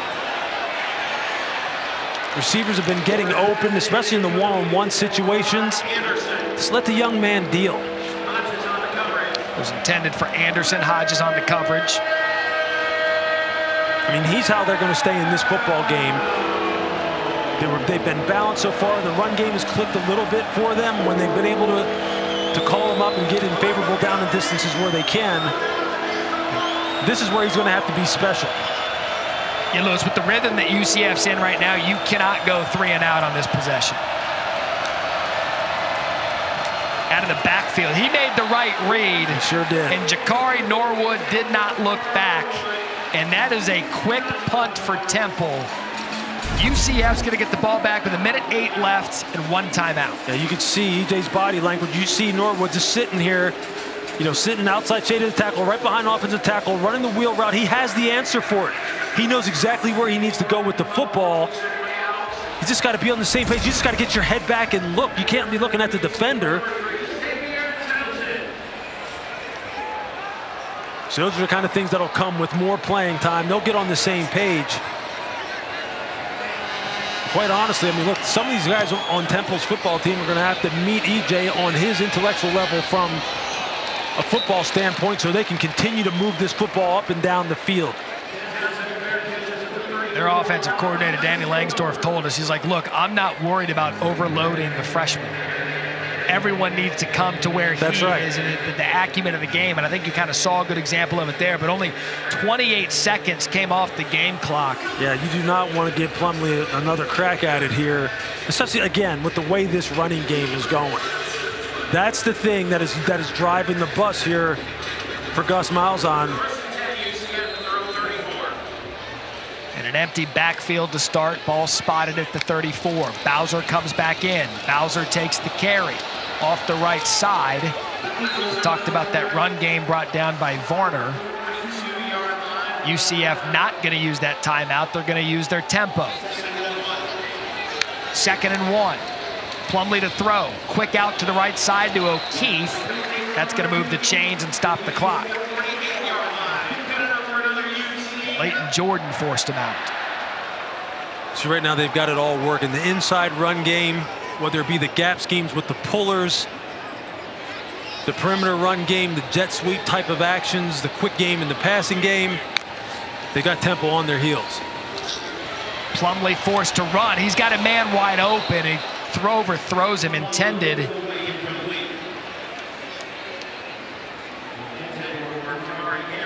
Kamari Gamble, the talented tight end, and Jaquavian Mahomes was forcing the pressure. Gamble's a guy they want to get into this offense. He is a physically gifted looking tight end. Yeah, he's just, of the two tight ends between him and Alec Holler, he is the more gifted player, but Holler's the more dependable player. And Gamble has tremendous height, weight, speed characteristics, and he was wide open there, and Plumlee just missed it. Here comes the pressure, designed screen. That's Bowser out of the backfield. Isaiah Bowser wisely is going to get out of bounds, forced out by Ware. Still one timeout for the Knights, gain of 13. Yeah, that was a nice play call, nice design. They had the numbers in their favor out on the perimeter with blockers. Ooh. Bowser going to get hurt off the field more so than he is on the field. Got to be careful. Bricks don't get hurt by benches. Ball to 39.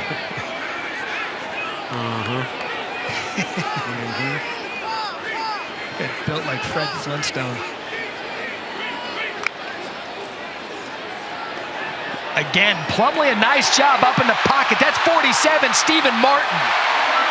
And that's as good a quarterback as you're going to see. Feeling the pressure, finding the wide open Martin, gain of 34, and now the Knights are on the doorstep of punching it in again. And remember, they start with the ball in the second half. See, that's what Plumlee can do also as far as navigating the pocket. You see him step up, eyes down the field.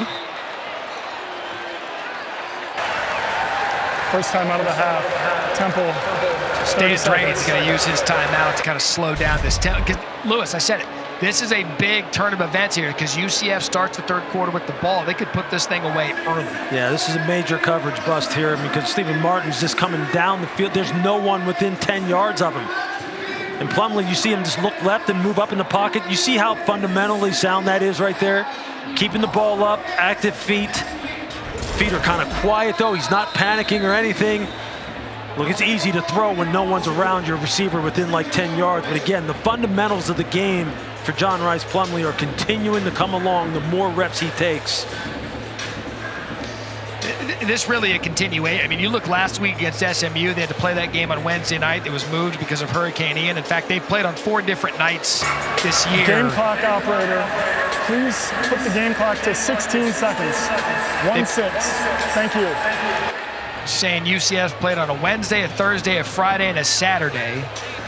First half last week against SMU, they were actually down. Second half, they kind of found their rhythm, and that's continued tonight, Lewis, here in the first half. It absolutely has. And this is, if you're a UCF fan, if you're Gus Malzahn, if you're Chip Lindsey, the offensive coordinator, this is exactly what you wanted to see. The fake to Kobe Hudson intended for Richardson. And a good job by Temple's defense and Leighton Jordan to kind of force him to make that off-balance throw. And really what you're happy to see is how your front five, the offensive line, has just dominated this game from the get-go and been able to open up some major holes for their running backs to run through. And from there, the passing game just comes easy. It just comes easy. This is exactly how you want it to go. And right now, they're hitting on all cylinders. Plumlee, he can keep it, he can throw it. Took a hit to the pylon and a score.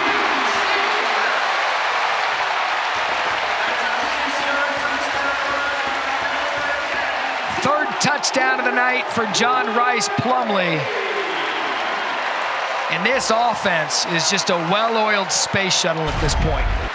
Well, what John Rhys Plumlee said to Jalen McMurray, the corner, is, what do you want to do? What do you want to do? I want to get in this end zone. You want to come and hit me? What are you going to do? So right here at the end, you saw what the result was.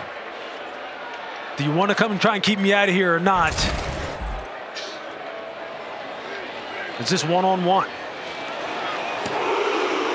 7 plays, 66 yards in just 56 seconds.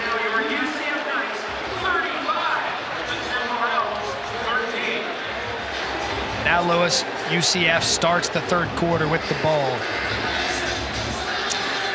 Yeah, look, this is you knew the margin for error was not very big. And we talked for Temple. about that. Exactly. You knew that it wasn't. They came out, the offense was going. Obviously they probably scripted and knew what plays they wanted to run, were very efficient as far as their execution, that being Temple's offense. And then they started, when they start doing the quarterback in and out, some self-inflicted penalties, some bad snaps, and they start getting behind the chains, they just lost their rhythm. Now, some of it had to do with the play calling, or rather with some of the self-inflicted stuff, but I just didn't like how they lost their rhythm. You just saw Gus talking to his quarterback. My guess is he's telling him, son, don't slide. Yeah. Or get down. Exactly. I need you. But that's because we're building something this season. I need you lowering your shoulder here in the second quarter. I mean, he's not wired that way though, Plumlee. You know what? He started taking care of himself a little bit more after how he went up over the top against Florida Atlantic early in the season. So a squib kick there to Jose Barbone. He comes up with it. And that's going to do it for the first half. It has been all Citronauts. We'll explain that mascot coming up. Time now for the halftime report. We've got Zubin Mehenti and Sam Acho. UCF up 35-13. Second half here at the Bounce House. You're watching the American Conference on ESPN. It's been all UCF here, 35-13. In their annual space game, Mission 6. For this annual event, John Rice Plumlee has been every bit of the storyline. So is that guy and his friend. We look forward to an entertaining second half here as UCF looks to move to 5-1 on the season. E.J. Warner, the young quarterback, has done some really good stuff in spots. But he's got his back against the wall, especially with UCF set to receive the second half kick. Yeah, look, it's going to be imperative. That means real important for Temple to get off the field here and see if they can get a 3 and out and get E.J. Warner back into a rhythm. No more taking him in and out of the game. It's not necessary. He was being protected. He wasn't taking any unnecessary hits. He had the answers. Leave him in the game, let him get some experience. O'Keefe is going to field the kick at his goal line. Not much success there. Takes it to the 17-yard line. With that, welcome back, Lewis Riddick. Matt Berry back here with you. We had mentioned E.J. Warner and Temple getting off to a fast start. Weren't able to sustain that. And now UCF, we talked about when were they going to click on all cylinders. Yeah. The first half, we saw it here tonight. Yeah, it was the run game that really sparked all of it. Right out of the gate, they were just going down the field with their power running game. And R.J. Harvey kicked it off. And you just see here, the inside run, the quick jump cut, and he's just out the gate, producing a big explosive play. Isaiah Bowser down in the red area. He's just one of the best as far as producing touches. Hudson gets the touchdown there. And then John Rice Plumlee, he's just been a one-man wrecking crew all night long. So it's been the perfect storm in favor of Central Florida, or UCF, all night long. And that'll look at tonight's game flow brought to you by Progressive. You know, Keith touched the ball first here in the second half. And we'll see what John Rice Plumlee, this Gus Malzahn offense, has in store here. Scored right before the half to make it 35-13. They won the toss, deferred for this. Now 2nd and 9 for Plumlee. Plenty of time. Has to bounce outside. Takes an ill-advised hit. We saw Gus get on him earlier than that in the first half. That's Avonde Rigby. Plumlee on the night, 4 rushes, 35 yards, the 3 touchdowns, threw for a touchdown. The first quarterback to do that in a first half, 3 rushing touchdowns and a touchdown. Remember Dante Culpepper? Yeah, he's pretty good, wasn't he? How about that fella? Look, I'll tell you, if you're Plumlee, you just don't want to take any unnecessary hits like that, especially with the score being what it is. Either get down, get out of bounds, but don't just stop and let people tee off on you. You're too important to this offense. You guys are starting to click on all cylinders. Just be smart. Blitz coming. Plumlee pressured. Wide open player in the flat. That is Bowser. He gets a full head of steam. He's got one move and it's straight. Clark forces him out of bounds, 45 yards. That's the danger of John Rice Plumlee. Yeah, you can just become very discombobulated as a zone defender when Plumlee starts moving around like this. That's when you have to do what defensive coordinators say is called plaster. You have to find someone in your zone to man up and take him, because otherwise you turn people loose, start staring at him, and then people are down the sideline. And that time, I think it was Leighton Jordan. So an early timeout for Temple. First charge DJ timeout, Elliott, Temple, 30 seconds. defensive coordinator, was running hot after that 45-yard gain. So the first half, Temple would probably like to have back after that quick start for more. Let's go down to Harry. What's up, Harry? Oh, sweet.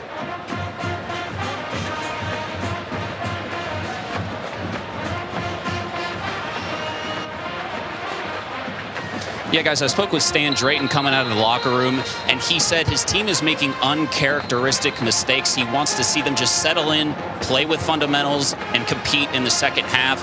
He said as long as they're able to do that, they'll be happy coming out of this one. It's a program build for Stan Drayton. It's got a lot of work to do. And for coaches building programs, you're evaluating every play, every quarter, every game. And I guarantee he's going to be watching these guys here in the second half to see who's playing. Well, just think about it. 32 players added this offseason. That's 28.2% of the roster, and a lot of young guys.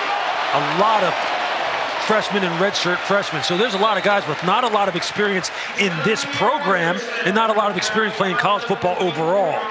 So there's going to be growing pains, especially in the form of unforced errors like they had in the first half. Boy, can Johnny Richardson fly. We just saw him on that previous play. Plumlee, the ball carrier, and Jalen Ware brings him down.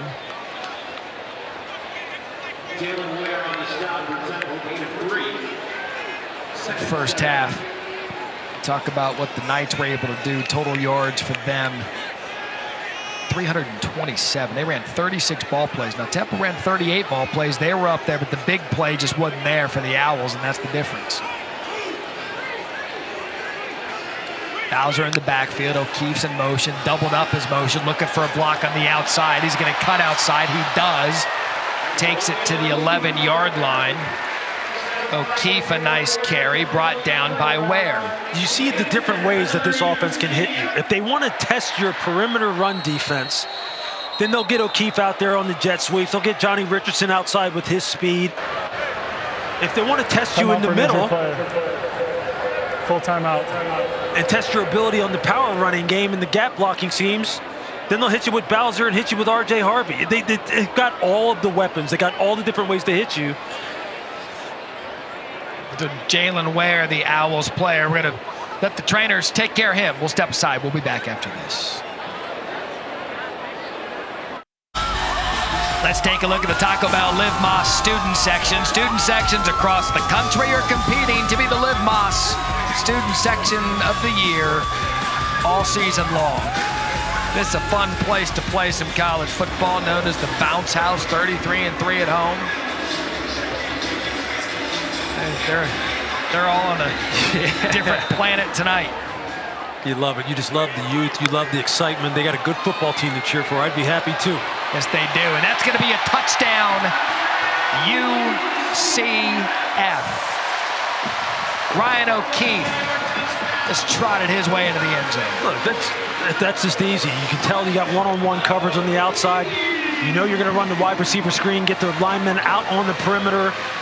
You know, Keefe's just going to bend in behind them and just take it north and south. Look, they're now 5 for 5 in the red zone. You can see it here. You see the block out on the edge by Gamble. Then you see the offensive lineman coming downfield. O'Keefe just tucks in behind Grable and Lee. It's too easy. 7 plays, 83 yards, 3 minutes and 19 seconds.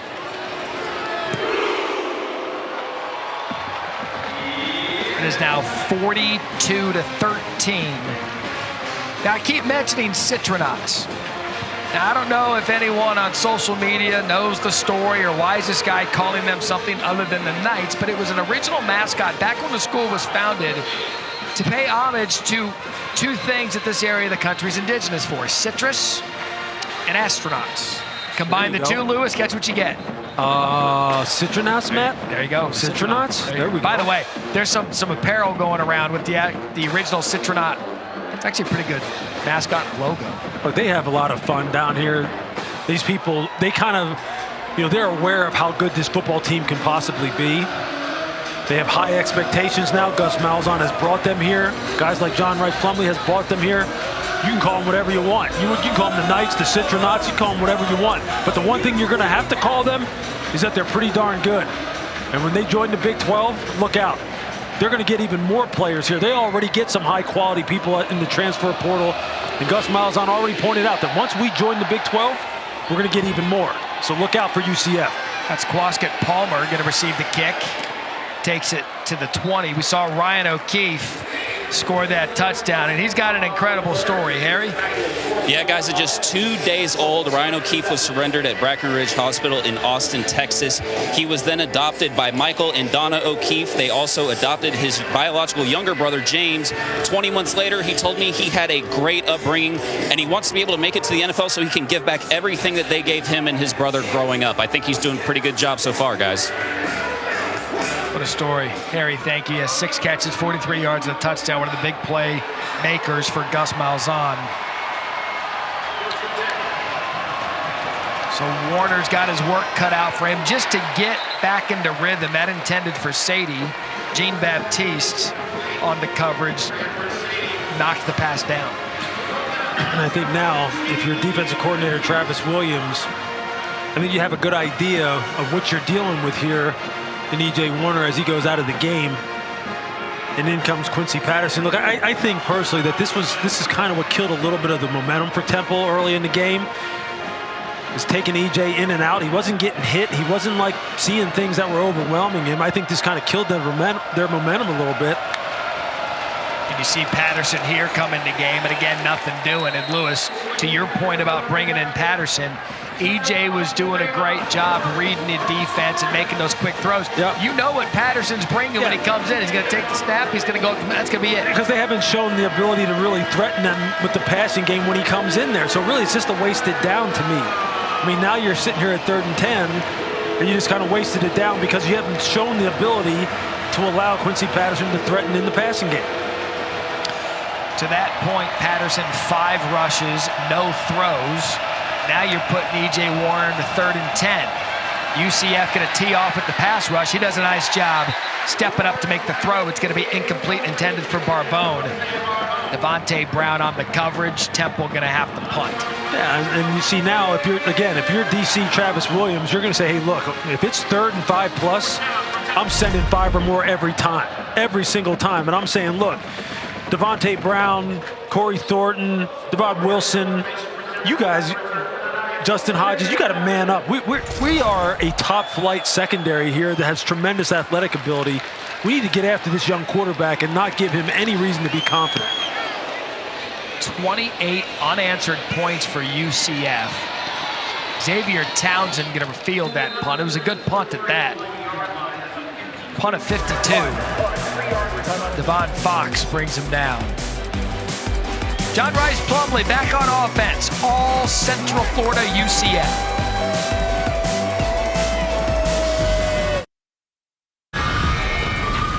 .169 rushing yards for the UCF Knights tonight, and they have done it in various different ways. They have threatened with the power running game, quarterback design run.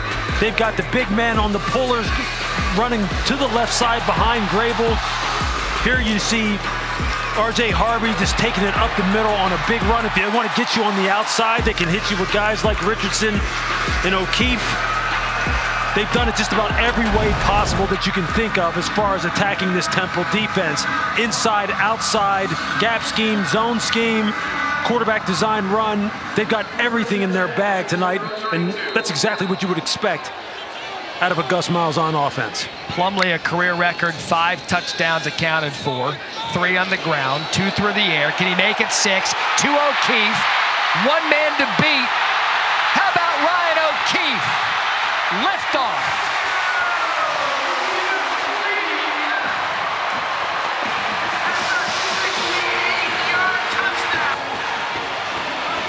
.68 yards. Elijah Darraville had a chance to make the tackle, and O'Keefe was the better player on that one. Look, it's just not even fair. You're going to see him lined up in the slot. You're going to see him against the safety, Elijah Darraville, who's already shown that what he's going to do is going to be matching him down the field. And he just gives up the inside on the post route. He just runs away from him, then makes a move here at the 20. and finishes the play off. If you're going to allow a guy like Ryan O'Keefe free access off the line of scrimmage up on your safety, the safety has no middle of the field help, playing outside leverage. He's just going to run away from him and just show you that, look, I'm a better athlete than you. I'm faster than you. The quarterback can sit there and just wait for me to get open. That's like 7-on-7 in practice right there. That's just too easy. And this team is too good if that's how you're going to try and defend them. 2 touchdowns for O'Keefe in 1:19. 6 touchdowns for John Rice Plumlee. And Lewis, every season, here's what I love that Gus told us. Somehow we're already at the midway point of the college football season. I could sit here and talk with you for the next 2 hours of the teams that had a good first half of the season that I think are going to fall off, and the teams that have a good first half of the season that I think are going to sustain it. He said, this team, we're going to know now about our record. Are we going to fall off, or are we going to be legitimate? And tonight could be that jumping off point for a team that's going to make noise. He said that's how it happens basically in college football. Right now it's kind of like that line that gets drawn in the sand. Who are the pretenders? Who are the contenders? Look, UCF has a bunch of good athletes. I said it immediately. As soon as I watched their tape preparing for this football game and then saw these young men in their walkthrough just the other day and then see just how confident they are, you know this. They can play with anybody in the country pretty much. And we're going to find out how much that is true once they join the Big 12 and see what they do in one of the Power 5 conferences. But they don't really need to go to a Power 5 conference in order for them to show you, or rather to prove to you, that they are for real. You know, what was interesting was Travis Williams said it best. First carry of the night for Darvin Hubbard. Defensive coordinator Travis Williams said it best. He said, I believe that there are people out there who believe that we're good, but we need to make them believers that we're that good. Right. There's a difference. And he said it, and instantly I was like, hold on for a minute, let me write that down. Don't talk anymore. Let me write that down. And tonight, they're trying to make people believers. Quick shot to Sanders on the outside. That sent UCF defense is swarming now. Kobe Perry on the tackle. And I know people will say, well, look, Stan Drayton's just trying to build this program from the ground up. Which and I get that. And I get it. Look, I understand. UCF has a bunch of good players. But don't just say, well, you know, it's against Temple and they have a bunch of young players and a bunch of guys from the portal and, you know, they're not really cohesive yet and they got to give them more time. Just look at the quality of the players that UCF has and you'll understand exactly what I mean and why they're so optimistic around here. And I don't mean this as a slight. 3rd and 10 now for Warner and the Temple offense. But based on what I've seen this year, a great job. Great tackle by Brown on Sanders and a loss of 2. And the Knights now, I mean, they're just pinning their ears back and they're full go. But to finish the thought, based on what I've seen now, and I watch a lot of college football on Saturdays, UCF wants that Louisville game back. And they should, because you're talking now, if they get by Louisville, they're undefeated. They're 6-0 after this game, and now you're in a real conversation. Now, there's still a lot of football left to be played and deciding things. That's one that I guarantee you, based on how they're playing recently, they want back. Sure.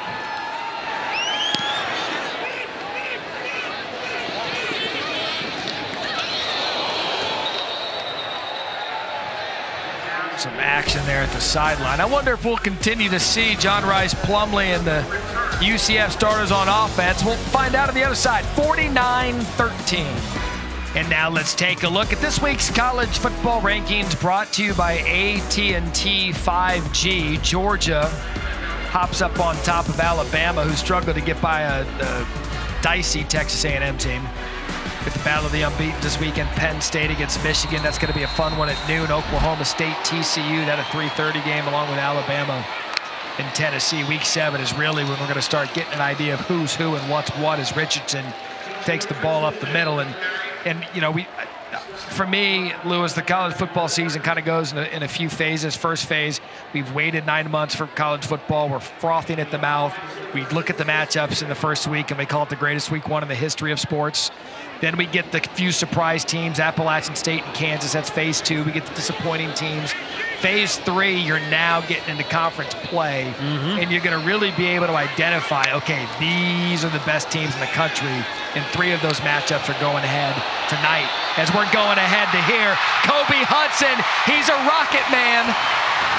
Touchdowns, UCF, 64 yards. That is one small step for John Rice Plumlee and one giant leap for Kobe Hudson.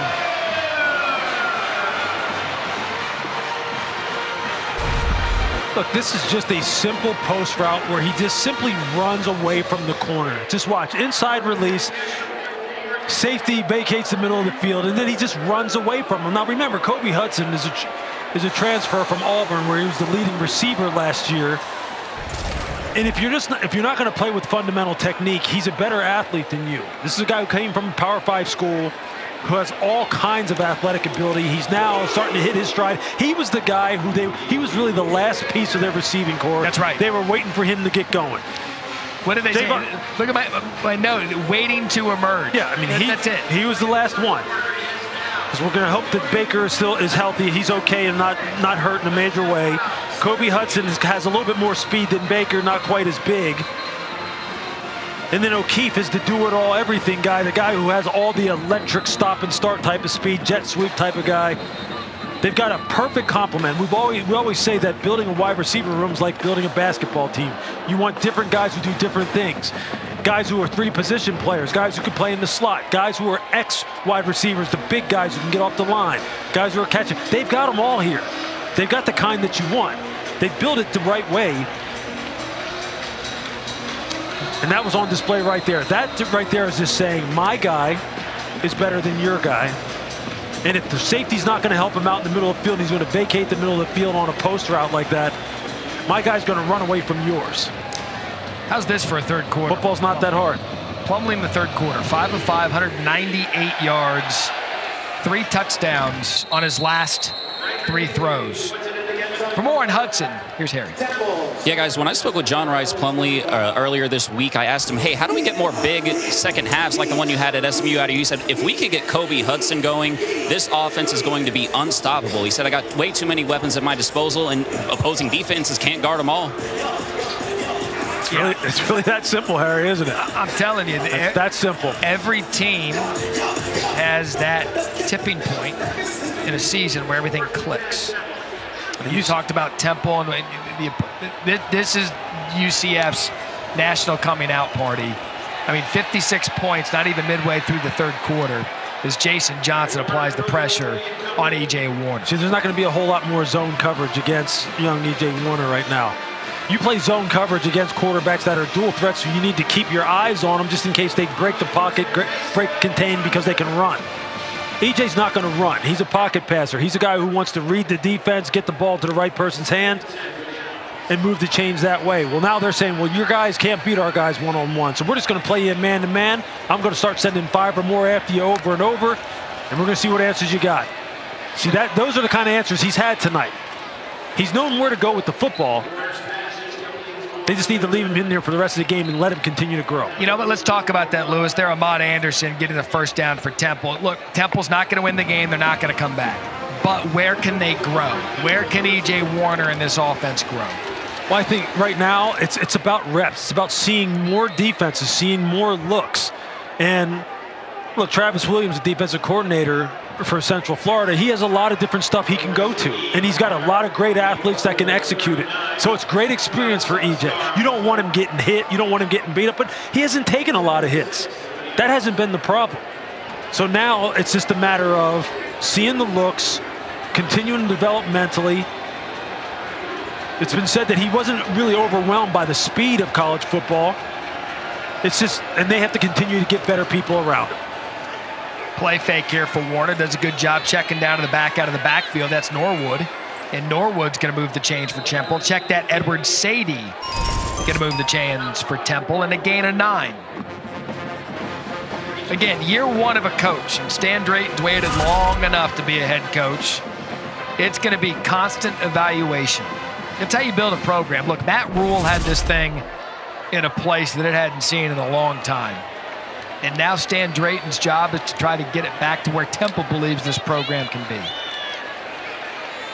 And you'd mentioned they certainly have the quarterback to do it. Sadie off the right side to gain a 5. I think in big-time Power 5 college football, the difference between the haves and have-nots is not just all the pretty guys on the perimeter. It's the offensive and defensive lines. It's the same way at the professional level. You have to be able to own the line of scrimmage. And you have to be able to stop people when they try to run the football. You got to be able to rush the passer when the teams decide to throw it and play the space game and play you out there in space and pressure quarterbacks. Yes, you need wide receivers. Yes, you need a bunch of good secondary players like UCF has to play against teams that throw it all over the place. But football will never change in terms of what you need up front. And that's one of the places where Temple's going to have to go to work. And look, in this day and age in the sport, it's doable with the transfer portal. Absolutely. Absolutely. That's a great metropolitan area. You can recruit to Philadelphia. You got to find the right guy to play football at Temple. That's what it is just about anywhere, but especially a school like Temple. Who can you find? Can you find the right player to come in and play in a unique situation? Sure. Downtown University, known for basketball and its history, had a couple of years of success. What can they do with it now? Yeah, I mean, look. That's the challenge you accept. That's the challenge Stan Drayton accepted by taking the job, and he has total support of the administration. He's got a great group of coaches at all 3 coordinator positions in particular. And he knows the work that's ahead of him. You see a fake by Warner, tries to drop it into that soft spot to DeJuan Mathis. Thornton on the coverage. Matt Rule in the news this week around college football. Let go from the Carolina Panthers as head coach. Of course, he was the head coach here at Temple, then moved on to Baylor. 2 of the best coaching jobs I've probably ever seen in college football history, with the turnarounds of both programs. And now, obviously, his name will be connected with just about every vacant job, whether it's vacant or not right now in college football. So 3rd and 10. Puts it on a dime to Barbone, makes a couple of men miss. They're still fighting, they're still playing. Tremont Moore is brash. There's a good example of Warner, 3-step, plant back, football's out. He's a guy who his game is about playing on time, Matt. I mean, that's what he is. And look, we're going to keep saying it. He knows what he's doing. There's obviously things that he needs to still continue to see and get more reps at and have answers for. But he's well ahead from a football standpoint. He's well ahead. And you've seen that tonight. Regardless of what has happened on the scoreboard or what he does or doesn't have as far as offensive line, consistent running game, all the things the coaches pointed out to us, you can see where he is. And he will develop physically over the next 3-4 years. That's right. And that's something that, from talking to his dad, that's something that they know that they have to go to work on. He needs to get bigger and get stronger. But you cannot tell me he doesn't know football.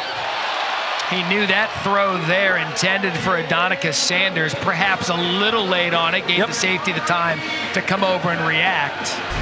That was Damari Henderson. Some of the younger players at the freshman had a seminal. Yeah, look, you're just going to see Henderson, he's just see him drop to the middle of the field. You see them running all vertical, 3 verticals off of 3-by-1 set. And he's just reading the quarterback and breaking on the throw. They have got a bunch of great athletes in the secondary. Devontae Brown, Corey Thornton, Devon Wilson. These guys are studs, man. 6'2", 6'1", 200 pounds, long arms. And that's just a miss. Yeah, that a miss by Warner. Had Barbone open. For the first down, too. Comeback route. Falls incomplete.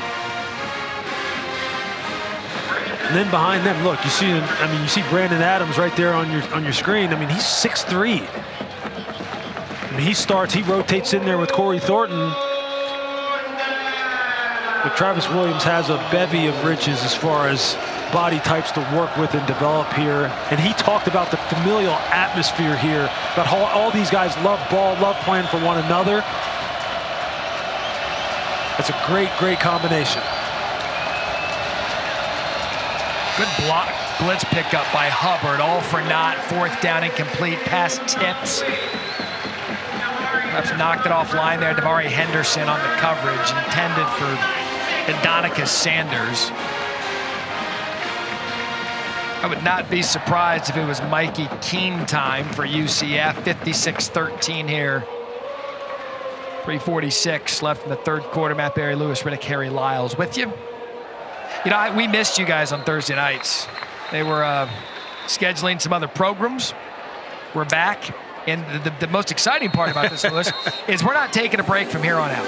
If you love what we bring on Thursday, I mean, we are going so hard for the next X amount of months. Is it program or program? Which one is it?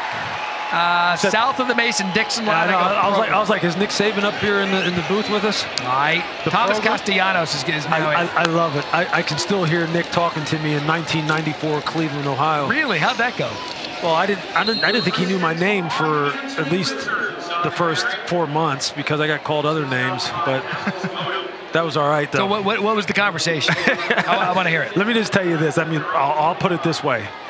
It was like a graduate school education with Nick Saban as your coordinator and position coach and Bill Belichick as your head coach. I mean, you tell me. It is. I mean, you got coaches now saying, look, if you want to become a better coach, find a way to get to Alabama. You don't want to get fired to have to go down there, but just find a way to be around him for a while. The guy is the master, and everything I know about football, he taught me. And Bill. They call that the Nick Saban Rehabilitation Coaching School.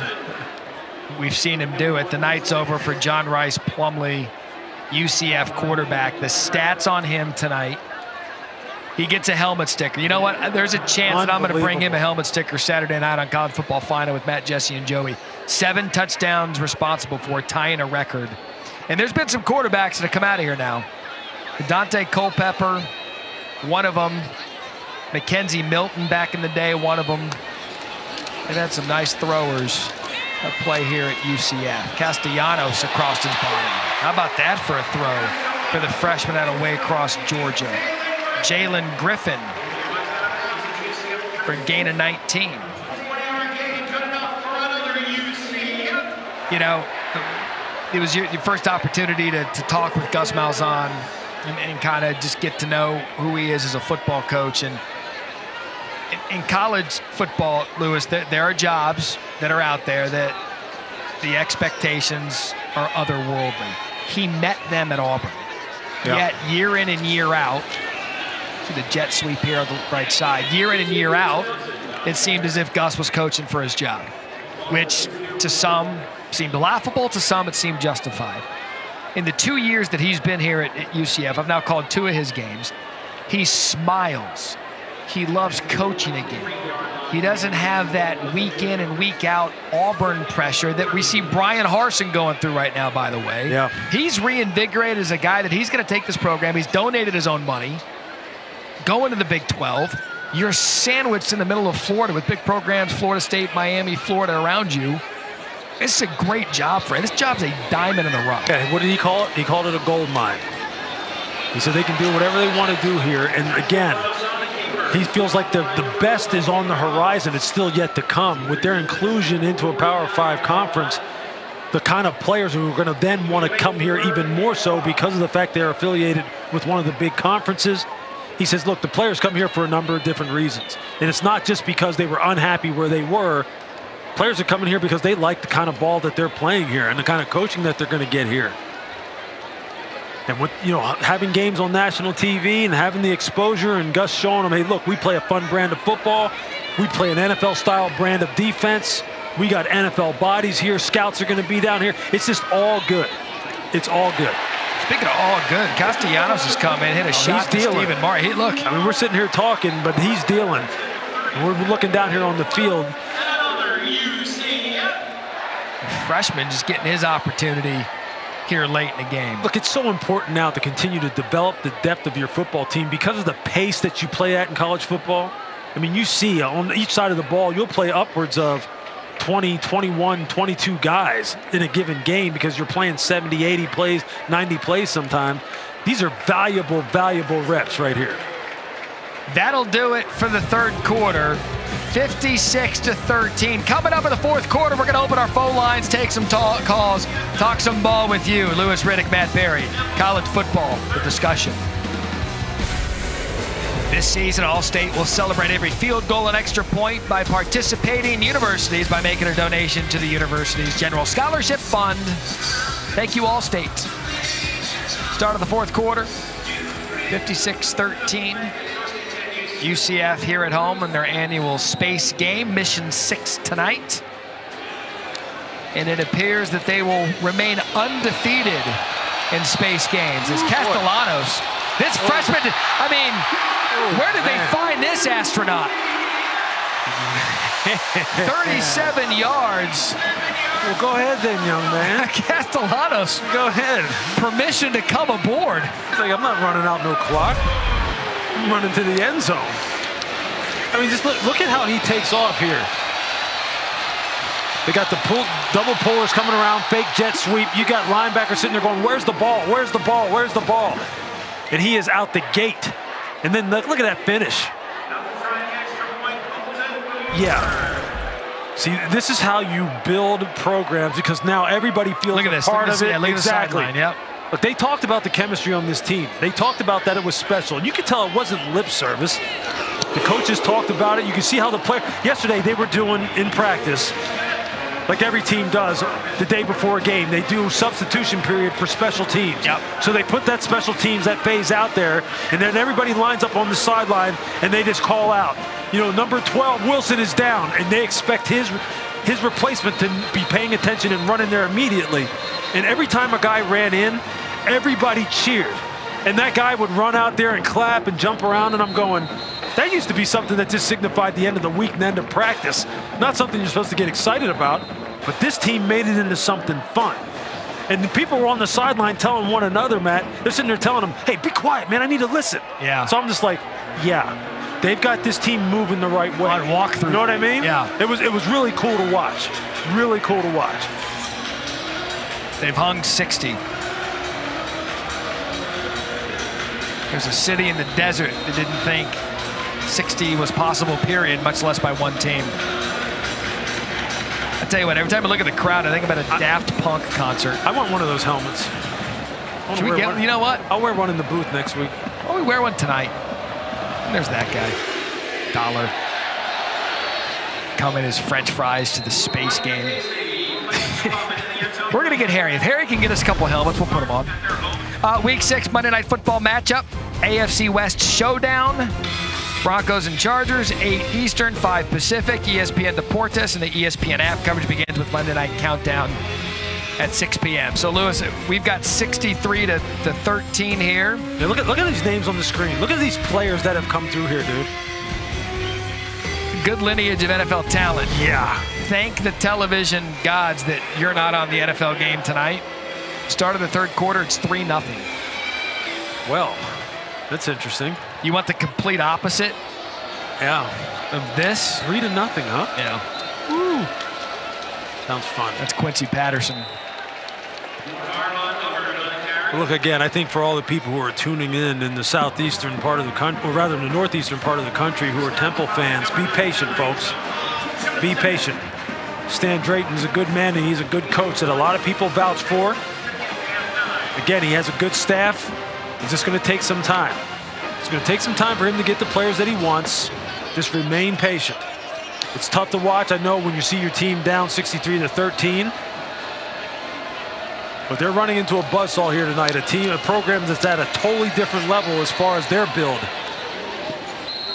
This game was 14-13 in the second quarter.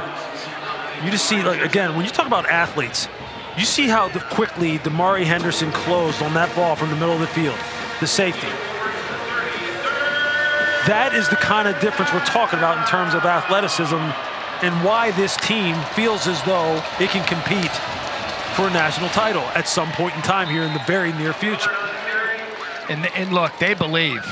This area believes, these fans believe. Their hospitality here has been remarkable. Look, every fan base thinks they're a good fan base, and we've been around some good ones already, That's right? true, they do. I mean, we've been around some good ones. Our first game of the year, the Backyard Brawl, doesn't get any better than that atmosphere. You go down to Blacksburg, it doesn't get any better than that atmosphere. When we're saying like, oh, this is a great atmosphere. No, this is a great atmosphere. Out of BYU, that was a great atmosphere.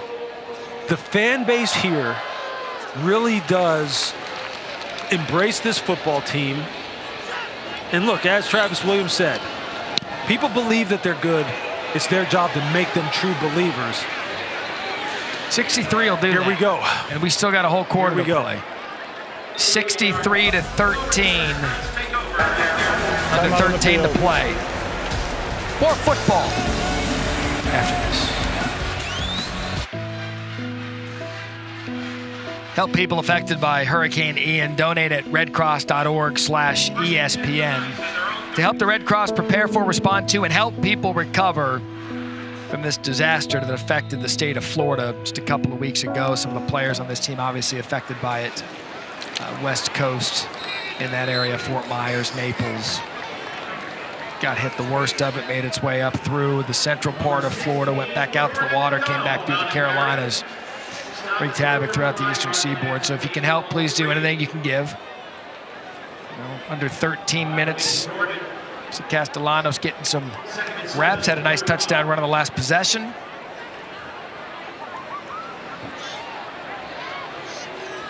Now Gus, I mean, you see him out there kind of holding the play clock a little bit. Yeah, he's hung 63. He knows that if he runs a play and they score, they score. But he's certainly not going to dial anything up at this point to. Yeah, they're going to take the play clock all the way down from here on out.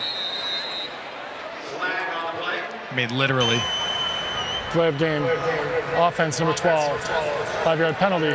Second down. Not sure that was in the script.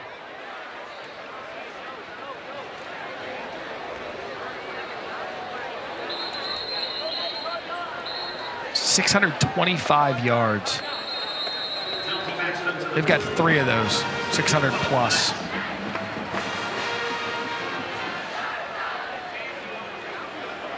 Guy knows offense. Conference play is right around the corner, man. I mean, as far as competition, that's going to give them some bigger challenges here down the line. Yeah, you peel back their schedule. They got their conference opening win last week, SMU. They'll get this one tonight, Temple. Yep, and they got at Eastern Carolina and then Cincinnati here at home, and then at Memphis, at Tulane. That Tulane one, because Willie Fritz has Tulane playing really well this year. We actually get to make the trip down to New Orleans this year. Looking forward to that. Sure do. But now UCF is positioned real nicely right here. You keep this football team healthy. The track that it's on right now, as far as the improvement that they're making from week to week. And you can just see it, man. It's just as plain as day. Wow, I mean, this kid is unbelievable. I mean, those cuts by Castellanos. He is super quick.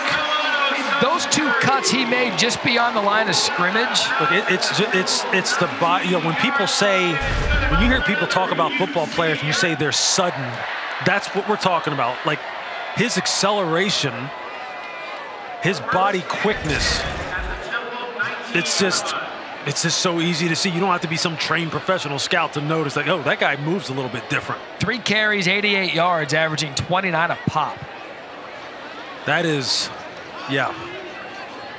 I mean, these are. I mean, look. You knock on wood. You don't want to. Obviously, you don't want anything happening to anybody in the roster. But they're just building depth, developing depth right now. Well, and what you see him doing here. By the way, the last time they scored 60 points, September 11th, 2021, against Bethune-Cookman. But when you get to be in year 2 of your program build, Dylan Gabriel transferred out of here to Oklahoma. Probably wasn't the best fit for what Gus wants to do. Mm-hmm. He's got his guy in John Rice Plumlee, but now it appears this youngster Castellanos he's now able to get the guys in that he needs to run the offense to build this thing moving forward. Yeah, I mean, it's look, you have profiles at each position. Gus knows what's been successful for him in the past. When he was at Auburn, he knows what he's looking for, and boy, he's got some profiles right now to work with. And the thing, as special as some of these perimeter players, Matt, are, again, I can't emphasize this enough. And I know, like, these guys don't get fantasy points in pro football, and they aren't the guys who, you see their jerseys in pro shops and on campus stores and all. But the big men are what make this thing go. Yeah. They are what make this thing go. Like Tylen Grable earlier. I'm telling you. That play is not going to get enough love, and it should. No. This is a former high school quarterback who threw for 5,000 yards. Now he's a 300-pound offensive tackle who's going to play in the NFL. You know who else was a quarterback? Was Lane Johnson, the all-pro tackle from the Philadelphia Eagles. He was a quarterback in high school. I would bet 60% of every college football roster has former quarterbacks in high school. Because in high school, he's your best athlete. You know what's interesting is when I was a senior in high school, my coach tried to move me to quarterback. And? I hated it. You know what I hated the most about it? What? Calling out the cadence. I was like, this is weird, because you have to try and make your voice that voice, deeper. yeah, you get it. I didn't want to do, I'm like, I don't want to do that. In high school, you worry about the weirdest things, man. And that's the thing, I felt all self-conscious getting up there trying to do that. That was before the days the quarterback gets up and claps. I mean, he actually had to call it out. I'd do that now. I would do that. That'd be easy for me now. So Gus content letting the play clock wind down as much as he can. Stopped short is 16, Jordan McDonald. He's a freshman out of Milton, Alpharetta, Georgia. You have to love in a game where you had said build depth. The players that don't typically play a lot that are getting in now, they don't care. Oh, hi, Mom. They don't care that the game's a blowout. They care that they're getting some live college football game rep. Exactly, because who knows where down the line they may be called upon, Matt, right? And I'll tell you what, with the way movement is with players, with the transfer portal, every year coaches are going to be looking to poach players from other teams' rosters and see if they can get players to come play for them. And if you have tape and you have real good tape, it's kind of the same thing that you do at the professional level when you're watching guys in the preseason. And you see guys and you're trying to forecast who's going to get cut, who's going to be put on a practice squad. Maybe you can steal them from that team. It's almost kind of like the same thing now. You can best believe there are going to be people watching UCF tape and saying, hey, look, they can't keep everybody, right? So there's got to be some guy who wants to play if they can't get on the field there. It's a whole different ball game here at the top level schools. A whole different ball game. Jordan McDonald gets in for that touchdown. They've hung 70. Time out on the field. What a night it's been. I started the program in a galaxy far, far away. We've reached one of those exoplanets, 70-13. Next night of top-ranked boxing, Saturday in Melbourne, Australia. American Devin Haney, the undisputed lightweight champ, squares off against Aussie George Kambosos Jr. in the main event. Coverage begins 10:30 Eastern, 7:30 Pacific, ESPN Deportes, and ESPN Plus. Next UFC Fight Night Saturday from the Apex in Las Vegas. To get it, go to ESPNplus.com or download the ESPN app. This is where I will brag on Jesse Palmer and Joey Galloway, which I never do and don't want to. But every Saturday, we've got 10 games on every game window. They always want to allocate one of the TVs to UFC and boxing every time. And then Palmer thinks he can predict who's going to win the fight, and then Galloway puts money on it, and then inevitably Galloway loses. I'm a big UFC guy myself, man. I buy every single one. Checks in the mail. By the way, last time UCF scored 70 points, October 17 against Austin Peay. Phone calls on the other side. Line them up. First time, long time. I'll take your comments off air.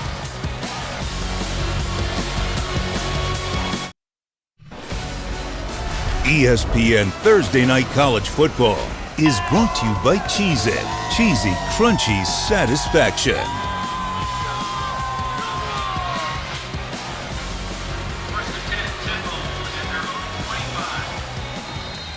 I mean, what in the... I can't. I don't even want to go there. I like my job. Flag on the play. Corner completes to number 5, Donovan Sanders, out of bounds at the 35-yard line. Flag on the play. So UCF, they're going to get out of here tonight. They're actually 3 points shy of tying an all-time school record for scoring in a game, 73. Pass interference, defense. The penalty will place the ball at the spot of the foul with an automatic first down. As we look at UCF's schedule now for the remainder of the season, you heard Lewis talk about it a second ago. I want to put it on paper for you. At East Carolina can be difficult. Holt Naylors and that offense can play good football. We know Cincinnati. At Memphis, they let one go last week. At Tulane, I had mentioned Willie Fritz has them playing at a high level right now. But everything's in front of them to make it to the American Championship game. If stuff happens, look, they need to be ranked in the top 25 this week. They just do. So we'll see where they crack in. Hanging 70 should get the voters' attention. Yeah, look, and it's not. Look, I mean, I try to stay out of those discussions about what they do when they get together, and, you know, people start talking about quality of opponent and level of play and all. Look, if you just turn on this game and you watch the quality of players that they have on this football team, regardless of the score, regardless of whatever you think of Temple's program at this point in time, there's no way you can't tell me that this football team couldn't compete at a very high level with most teams across the country. I'd love to see it. I'd love to see it. And I'm telling you, though, that Louisville loss is going to stick with them all year. Yeah. And it's unfortunate. It's unfortunate. They know that. They blew that game. Yeah. And look, I would bet on this team the rest of the way through. Every single game. I can easily see them finishing this season with just one loss.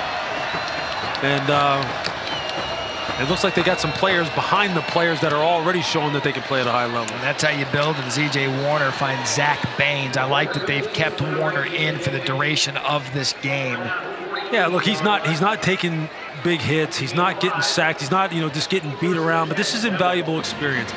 And I'm sure his dad, who's probably watching this game or will watch a tape of it or whatever it is, I'm sure he would say the same thing, that just for him to get these looks and to get these reps, as long as he's not out there taking an unnecessary beating, is something that's going to pay off for him down the road, because he's got a long career here at Temple. And Stan Drayton, I know he's committed to getting the players around him to build this program and get it back to where it was in the days of Matt Rule and when this team was experiencing a high level of success.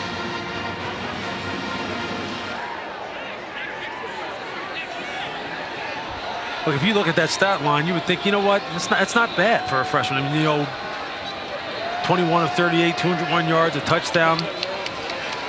It's that the UCF offense is on a whole new level. When they scored first and moved the ball down the field, you got to see what we were talking about at the top of the show, which was his acumen to make reads. Yeah, and you're seeing it now. You're seeing it now. It's not perfect. It's not perfect. He doesn't have every answer. He's going to have some misreads. He's going to be inaccurate with the football from time to time when there's a clean pocket. He had a hell of a first quarter. Yeah, I mean, 9 of 13. 121 yards and a touchdown. I mean, that's a nice throw right there. Moving to his left and hitting the wide receiver coming back across the middle. If you remember any old St. Louis Rams film, his dad was the very best thrower I've ever seen at hitting the deep dagger, about 15 to 18 yards across the middle to Torrey Holt, Isaac Bruce, Oz Hakeem. Kurt Warner could throw that thing with his eyes closed. And he threw it on rhythm and on time every time. That looked like his father right there.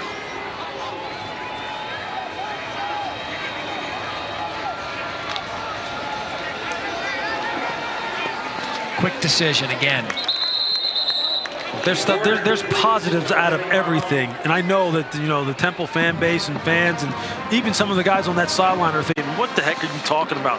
What positive is there in a 70-13 blowout?" Well, I can tell you this: you know what coaches are looking for. Coaches are looking for quitters right now. They're looking for the people who they can't count on, who aren't going to continue to play, and it's hard. It's hard to keep playing and fighting in circumstances like this. The stadium is emptied out. The score's gotten out of hand. The play-by-play guy has a helmet sitting on top of his head and trying to look like an astronaut. I have no clue what you're talking about. I mean, but there are things to build on. And that goes in. We talked about it. It goes into the program build. That's right. Even in a blowout, you can turn this tape on.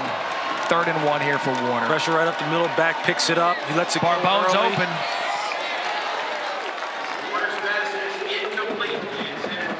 Look, I said if you can get a helmet up to the booth, I'd put it on. But see, here's the thing with me. I have an incredibly large head. And it's incredibly large. My head is so big. So this is as good. This is as good as I can. I'm not even going to try. You're going to try. I'm not even going to try. No, you are. No, dude. You know what? I can tell you so many stories about when I was a kid and how I used to. When I was in Pop Warner. Move. No. When I was in Pop Warner, I remember going to pick up equipment one year. Temple. And coming home and my mom saying, "Hey, where's your helmet?" I was like, "They didn't have one. Pick it up." And I had to get it from the high school. Oh, we're getting so weird. College football prime time. Pat McAfee's the closest thing to God. That boy Dabo. Come on, man. Yeah! Take a picture of the television right now. We will be back next time with another megacast on ESPN2.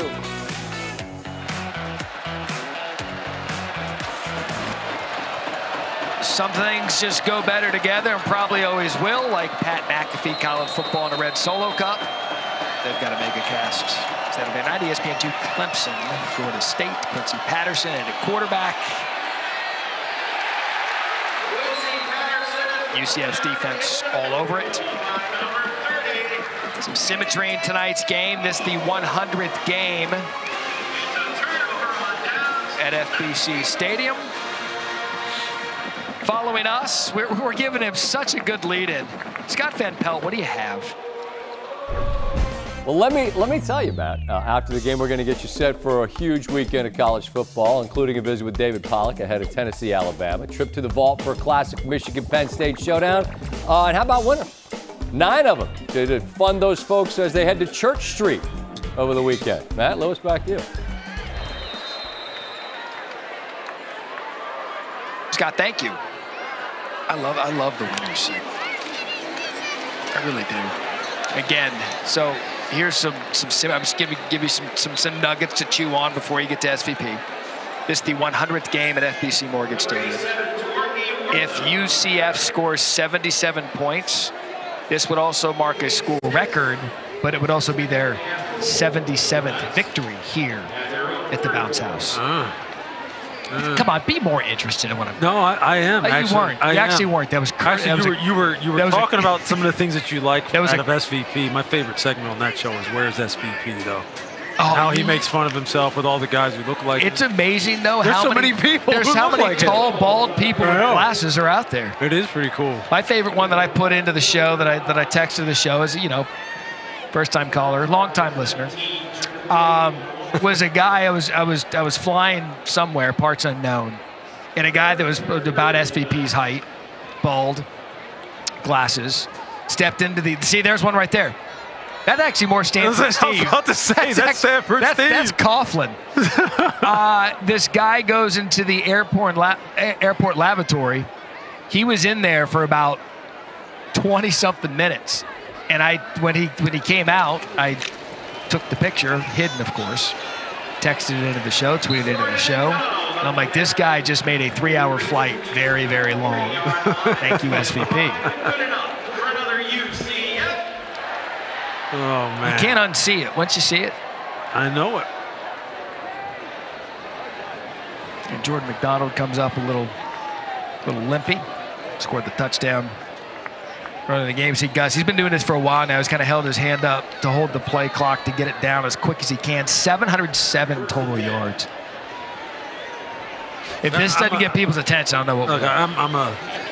I'm a big football fan, period. I did nothing as a kid but watch college football on Saturdays and watch the days of Billy Sims and I Am Hip and Mike Rozier and Irving Fryer and Nebraska and Oklahoma. When they used to have scores like this and rushing yardage like this, and it's jarring to see.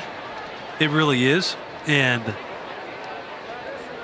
if you're UCF, you're sitting there going, look, you got to keep it all in perspective and get back to the drawing board and then get into the meat of your conference schedule and continue to stack up wins. And you know where they're headed and where they're trying to get, or let's just say where they want to get to on a national stage. And I believe they can get there. And if you're Temple, you understand how far you still have to go.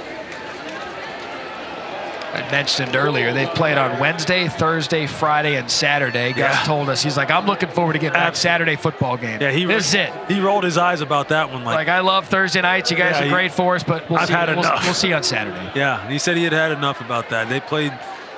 It's so hard to kind of figure out what day. You know, it just messes up everything as far as your schedule, your biological clock. It just all feels off.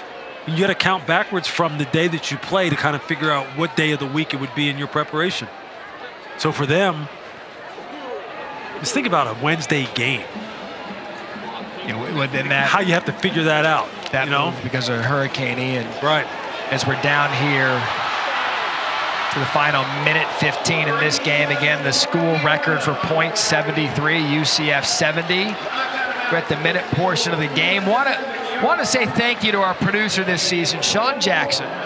He's been a great producer the first half of the season. He is actually moving over to college basketball, which, by the way, you'll probably see college basketball scores in the 70s. So, Sean, thank you for a good first half of the season. He's been fantastic, man. He's been very supportive, very helpful.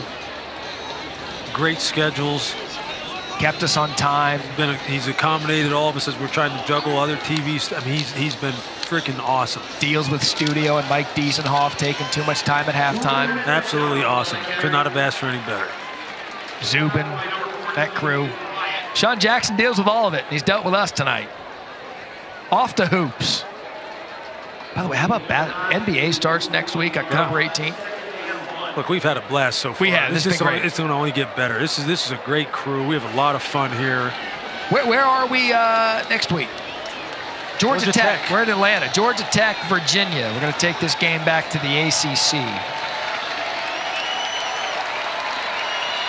70-13. Absolutely emphatic for Gus in this UCF program, who is headed to the Big 12. And Stan Drayton, year one at Temple. Lewis couldn't have said it any better. Stay patient. This is a football guy that is going to bring Temple football where it can be. Better days are ahead, my man. Better days are ahead. For our director, Ed Curran. I said Sean Jackson, our producer, been a great season. Harry Lyles, Lewis Riddick, and I'm Matt Berry. Mission 6 accomplished. 70-13, the final. That'll do it from here in Orlando. There you go. You've arrived. SVP, it's all yours. Thank you.